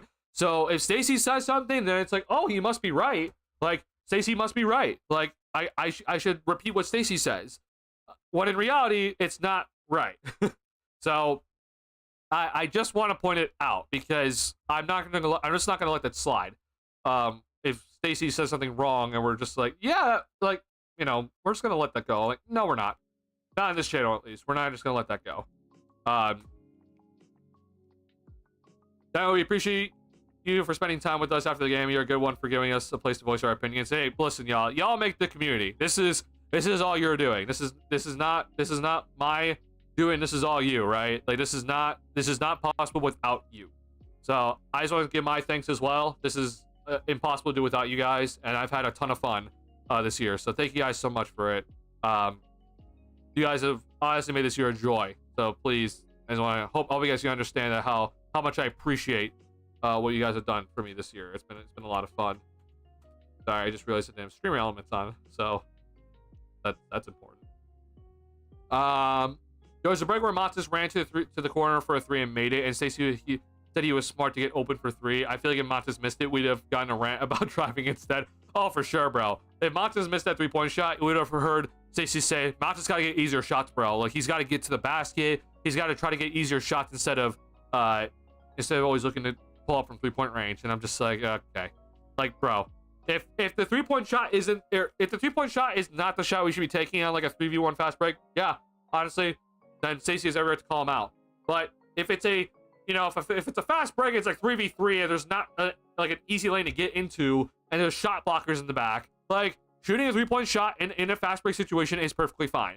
You're getting a wide open 3-point shot, and the reason why is because of the fast break opportunity. Like, you don't need to score a dunk on a fast break every single time, okay? 3-point shots are also good. They're wide open shots. They're very efficient shots. Like, it's a good decision, especially if there's a shot blocker back there, okay? The last thing we need to do is have a 3v2 fast break, and the 2 guys are in the paint, and you decide to attack the paint, and you get blocked, okay? Because then it's a 3v2 fast break on the other end.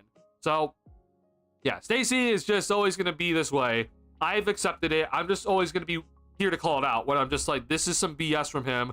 I truly don't understand.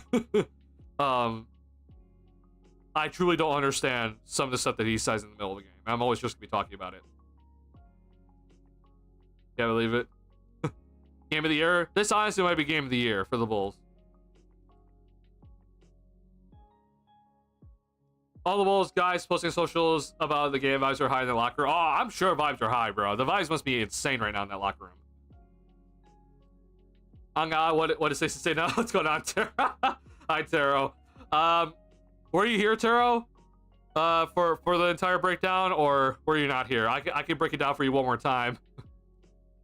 11 3-pointers made. The 4th is the league high for the season, apparently. Whew. Wow.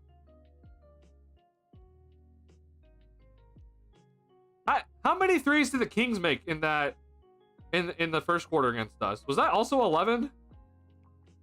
So I'm guessing that's 11 threes made in the fourth is a season high for the fourth quarter specifically. But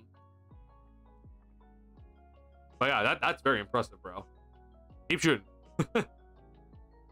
Have you tried Meld Studio? It's Boss. Is that an application, Zayover? I don't recognize that.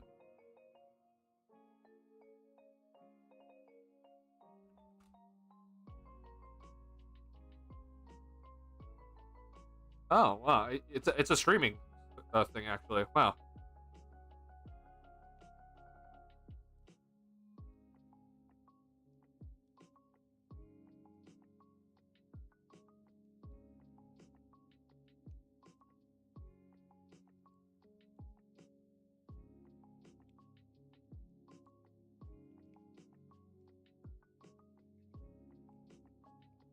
Oh wow. Okay. You know what? I might look into this. OBS can be a little bit wonky at times. I'd obviously have to, you know, kind of set some stuff up with my stream deck and everything, but this honestly doesn't look too bad. Is it? It should be free, right? Like this should be free. OBS without the plugins, got it. This looks free, right?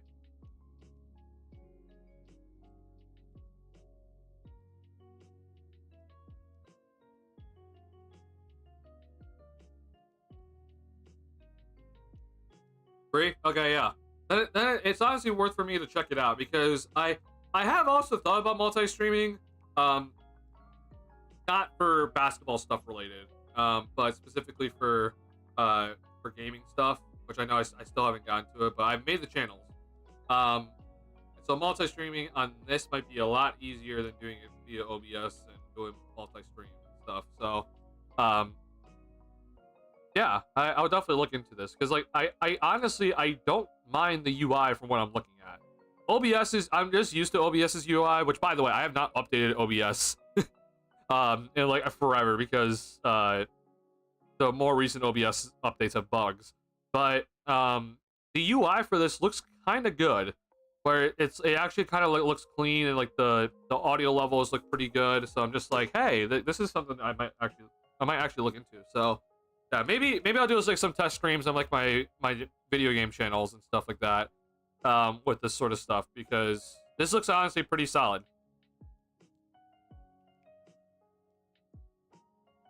Free, and in beta. Okay, got it. Meld. All right. Yeah, I'll definitely look into it. It's funny.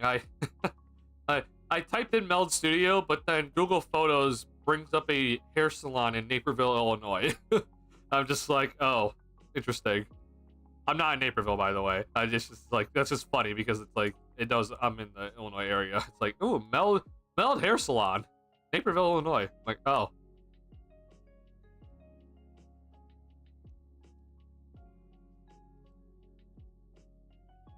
Yeah, I appreciate that, Zayover. I'll definitely look into it. If I had to come in the off season though, because it's just like I have a lot of things going on right now, and I don't want to like mess up anything. And I feel like my overall settings in OBS are solid. I wish I could get the mic to sound better. I've done everything I could to like get the mic to sound better. I've done so many different filters. I honestly am just thinking of just getting a new mic.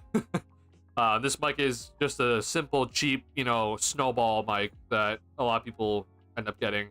It's on the cheaper side, but it's overall it's pretty decent quality for its price and being a USB mic. But I'm thinking of getting like a soundboard, and I have a bunch of other mics that do like XLR stuff, so or whatever the cable's called. I don't remember what the cable's called, but I have that sort of stuff, so I'm just kind of thinking like maybe I want to do that. Unfortunately, I don't have like a major PC setup, so I'm limited on space in terms of ports and stuff. But yeah, I'll look into it. Appreciate that, Zayover. All right, really quickly, I just want to go over and show you what I'm always talking about when it comes to driving late in the game. Okay, so everyone's gonna disagree with me on this specific one because it is what it is, but I've always said at the end of games, you shouldn't drive, and specifically in like the last minute or so, you shouldn't really drive. And here's LeBron, okay?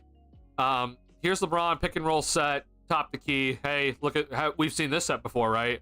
And he gets downhill action against Vucevic, and he claims that Vuce got him on the wrist. We know we never really got a close-up replay of this, so honestly, it's a bang-bang call. I don't really know.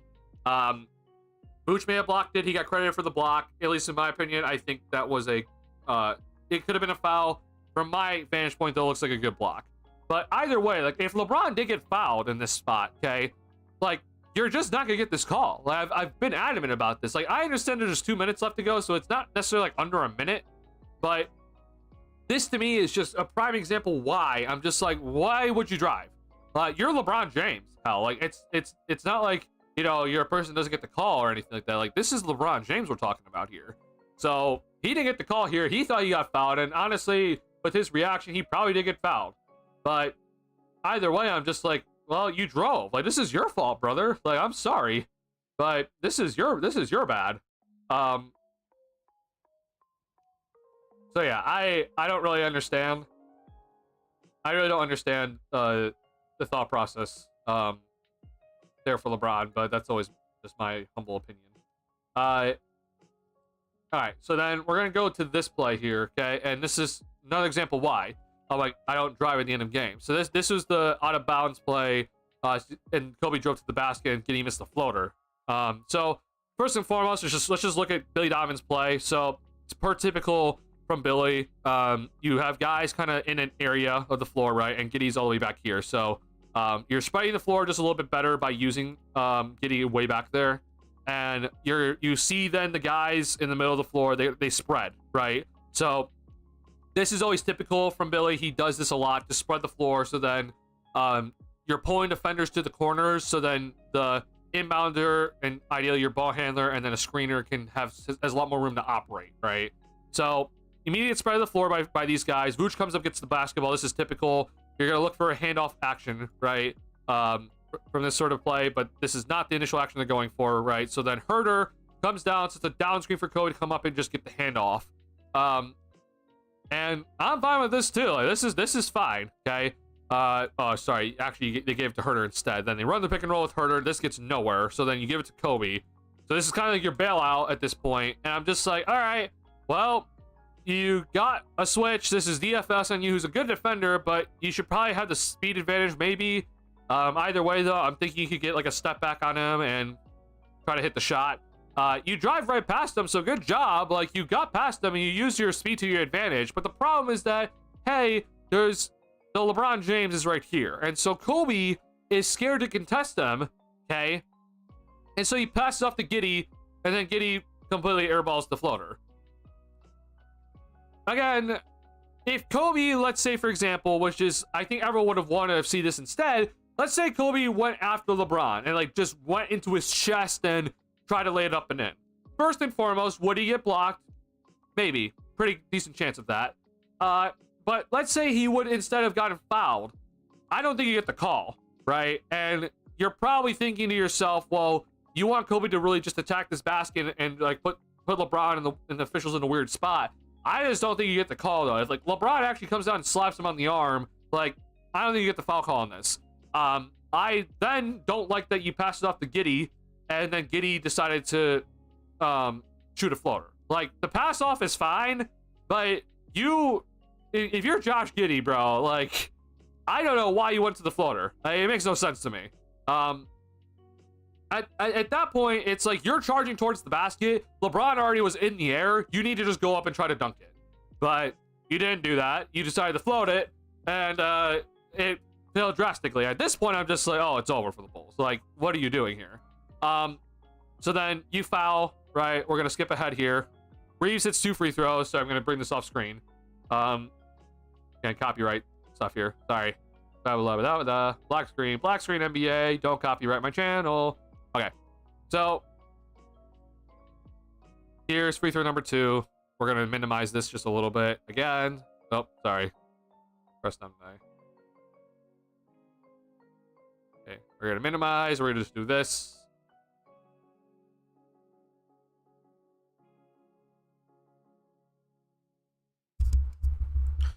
sorry. Reeves hits it, timeout. All right, so want to make sure that you guys saw the free throw and everything, okay? So skip ahead. Here's the next inbounds play, okay? So Giddy's the sideline out of bounds passer. I overall was a little bit scared about this whole play by Billy itself, but good job by the guys to recover it. So you're gonna see Kevin Herter come up here, and you're gonna really see that this is a play for like Herter to come get the ball initially. So this is their first option, right? So this was option. Sorry, that's in black. We're gonna go right here. This is option number one. Herter coming off this little pin down curl action. If two guys did not go to Kevin Herter in this sort of situation, then Herter might get a shot here and do a turnaround three, which is fine. I don't mind that at all. Instead, though, you see that Giddy sees like, oh, there's two guys, and we're not going to do that. So then you try to give it to Kobe. Giddy should have probably passed it to Kobe right here, didn't do it. And so then he throws it out to Vooch. And so then good job by Vooch to just throw it over to Pat quickly here. So Pat gets the three-point shot. LeBron's late on the contest and try to cheat over, and it's just like, okay, what are you doing, LeBron? But whatever, all right? Then this happens where LeBron decides to lazily inbound this pass for whatever damn reason. I don't know why JJ Redick decided not to call timeout here, but I personally would have called timeout. I know it's like hindsight, but it's like you should play your odds. Like odds, if you do end up giving up a steal in this sort of situation, you want to make sure that they're in your front court and not in the back court. And so LeBron throws this terrible pass, and Kobe hits a three-point shot off the Giddy steal, and all of a sudden the Bulls are up. Okay. A lot of Bulls fans at this point were like, oh my God, we did it. We just made the best comeback of all time. We're going to win this game. I personally was like, well, I'm not feeling too great about this still because there is 6 seconds left to go. Sorry, I thought it was 5.6, but there is 6 seconds left to go on this clock. And I'm like, brother, you have LeBron, you have Luka, and you have AR. And I immediately look at this play or this setup. I'm like, okay, Luka's your inbounder. Like, he's the most dangerous man right now on the floor because he's your inbounds passer. I'm very scared. Like, I'm genuinely very scared. And then they decided to put Vooch on Luka. I'm like, bro, there's 6 seconds. Like, if this was 1 second or like 2 seconds, then I can get it. But we're talking about 6 seconds here left to go. You have plenty of time to get this ball inbounded and get the ball back to Luka and him to take a dribble and then shoot it. Like, there's plenty of time for that still. And you decided, hey, we're going to put Vucevic on Luka. I'm like, oh my God. Hate this. Okay. And we have here, nice play against kind of similar action. Guys go to the corners, right, for the Lakers. And honestly, I loved everything about this. See, coming potentially get LeBron up here, and if not there, then you just give it to Austin Reeves, and then Reeves kind of has a lot of decisions to make. Like, Reeves can just be like, hey, I'm going to hand it off to Luka, and then maybe that's not there. Then you can, like, potentially LeBron comes and gets the ball by, like, you know, Luka goes like this, and LeBron gets the ball this way. Or what Reeves did instead, which caught all of the Bulls off guard, which is you just gonna go to the basket. This was poorly played by the Bulls, bro. Like, everything about this was just bad. Not happy at all with how the Bulls play this defense. Pat was very, very slow on this. Let Reeves get by him. Giddy's late on the help here. And easy layup given up here. I just don't understand the defense here whatsoever. Didn't understand the decision. Didn't understand the decision at all by Diamond to put Vucevic on Luka Doncic, because then you're putting your center, who's been having trouble guarding perimeter defenders all game long, on Luka with 6 seconds left to go. You then decide to switch everything, which is fine. I'm fine with that, but then you didn't help rotate on this. This is just awful, bro. I was not happy with this defense.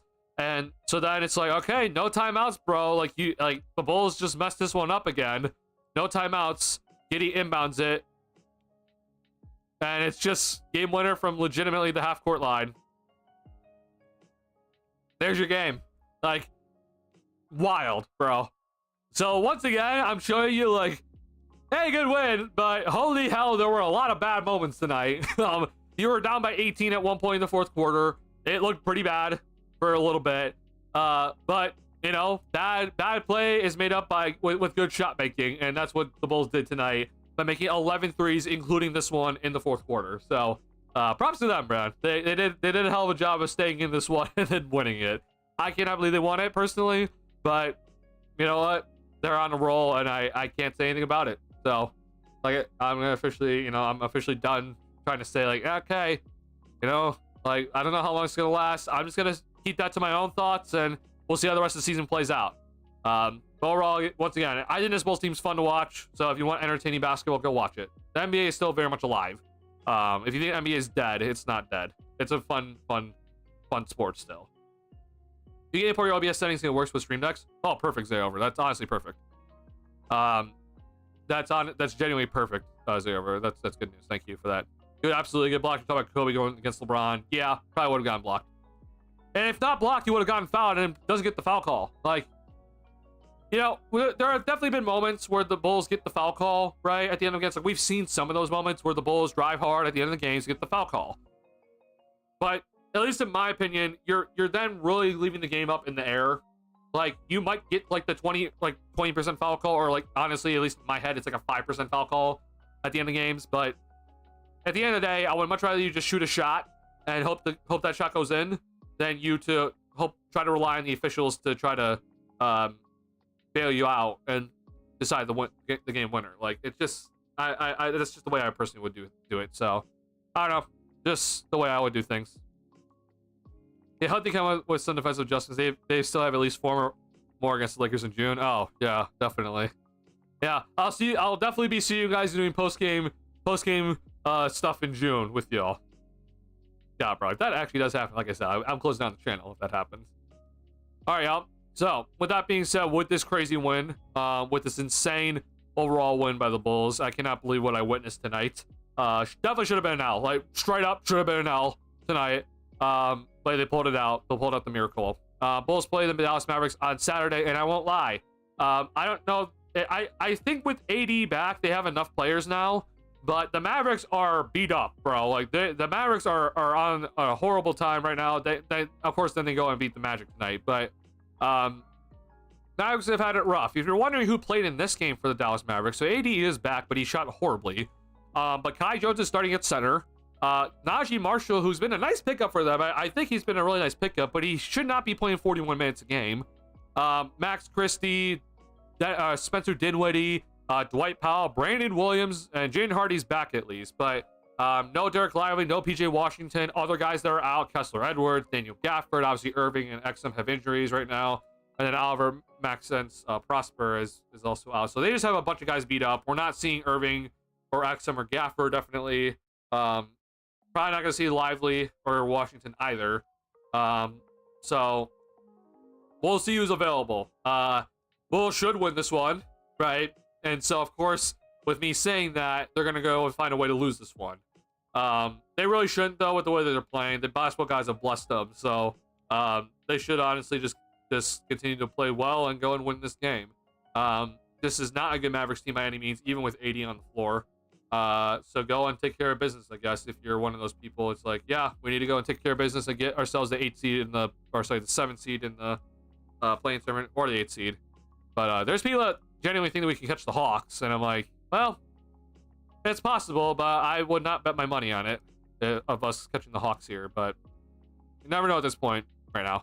Honestly, whatever I don't think is going to happen, you should probably bet for it, because I'm just wrong recently. So we'll see what happens here. Game should be, if the Bull, again, assuming that everyone's gonna be available or that should be available for the Mavericks, this game should happen. There was some talk though about potentially the Mavericks having to forfeit some games because they just didn't have enough players. And unfortunately they're like genuinely hard capped. They're like right at the hard cap, so that like they can't go and sign a 10-day for anybody. Like, they're genuinely hard capped. So it was kind of like one of those talks, like, man, they might not have enough bodies, but they should for this one. So the Bulls gonna be taking on the Dallas Mavericks on Saturday, 7 p.m. Central Time. I will be streaming after this game, but it will not be long. As you guys know, I play Valorant with my guys on Saturday nights, so that's gonna continue. So it will be a half-hour post-game stream on Saturday, but I will be here. So come in and check in Saturday night for the post-game stream for a short one. We'll see if the Bulls go ahead and win this one, and we'll see. Yeah, I don't know, bro. It'll be odd if the Bulls should somehow lose that one, of course. Maybe the basketball gods might actually try to even things out randomly if the Bulls happen to lose that one. So yeah, definitely excited for that one. See if the Bulls can keep this up. If you have not already hit the like button on the stream, please do. Helps me out a lot.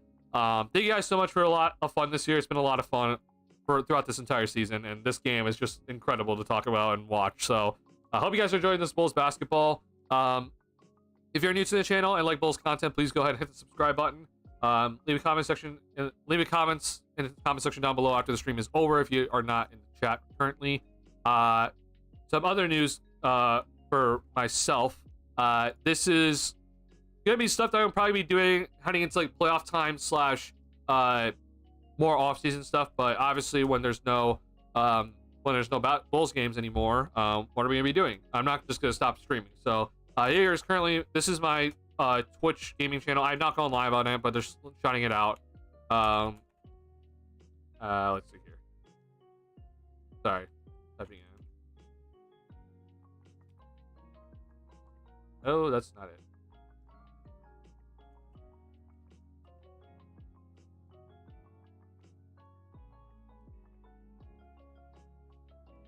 Oh god, I forgot that this is not. Hold on. Sorry, give me 1 second. 1 second, y'all. What is it called? And then I will also be probably doing some stuff on this channel. This is gonna be my gaming channel when I do start this stuff up here. Again, I'm not entirely sure when it's gonna happen because last time I was planning on streaming, I had my back injury. So yeah, not sure when it's gonna happen, but honestly, just expect some stuff soon.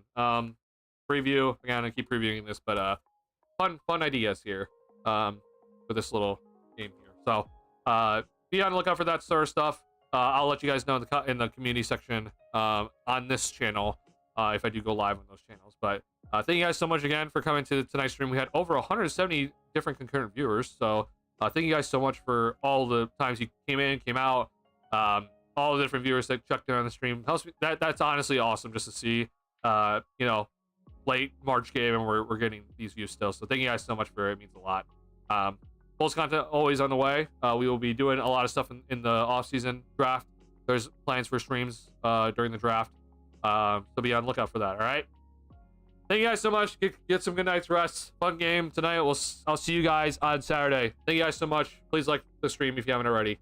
Peace out, y'all. Bye. Thank you. Been a lot of fun.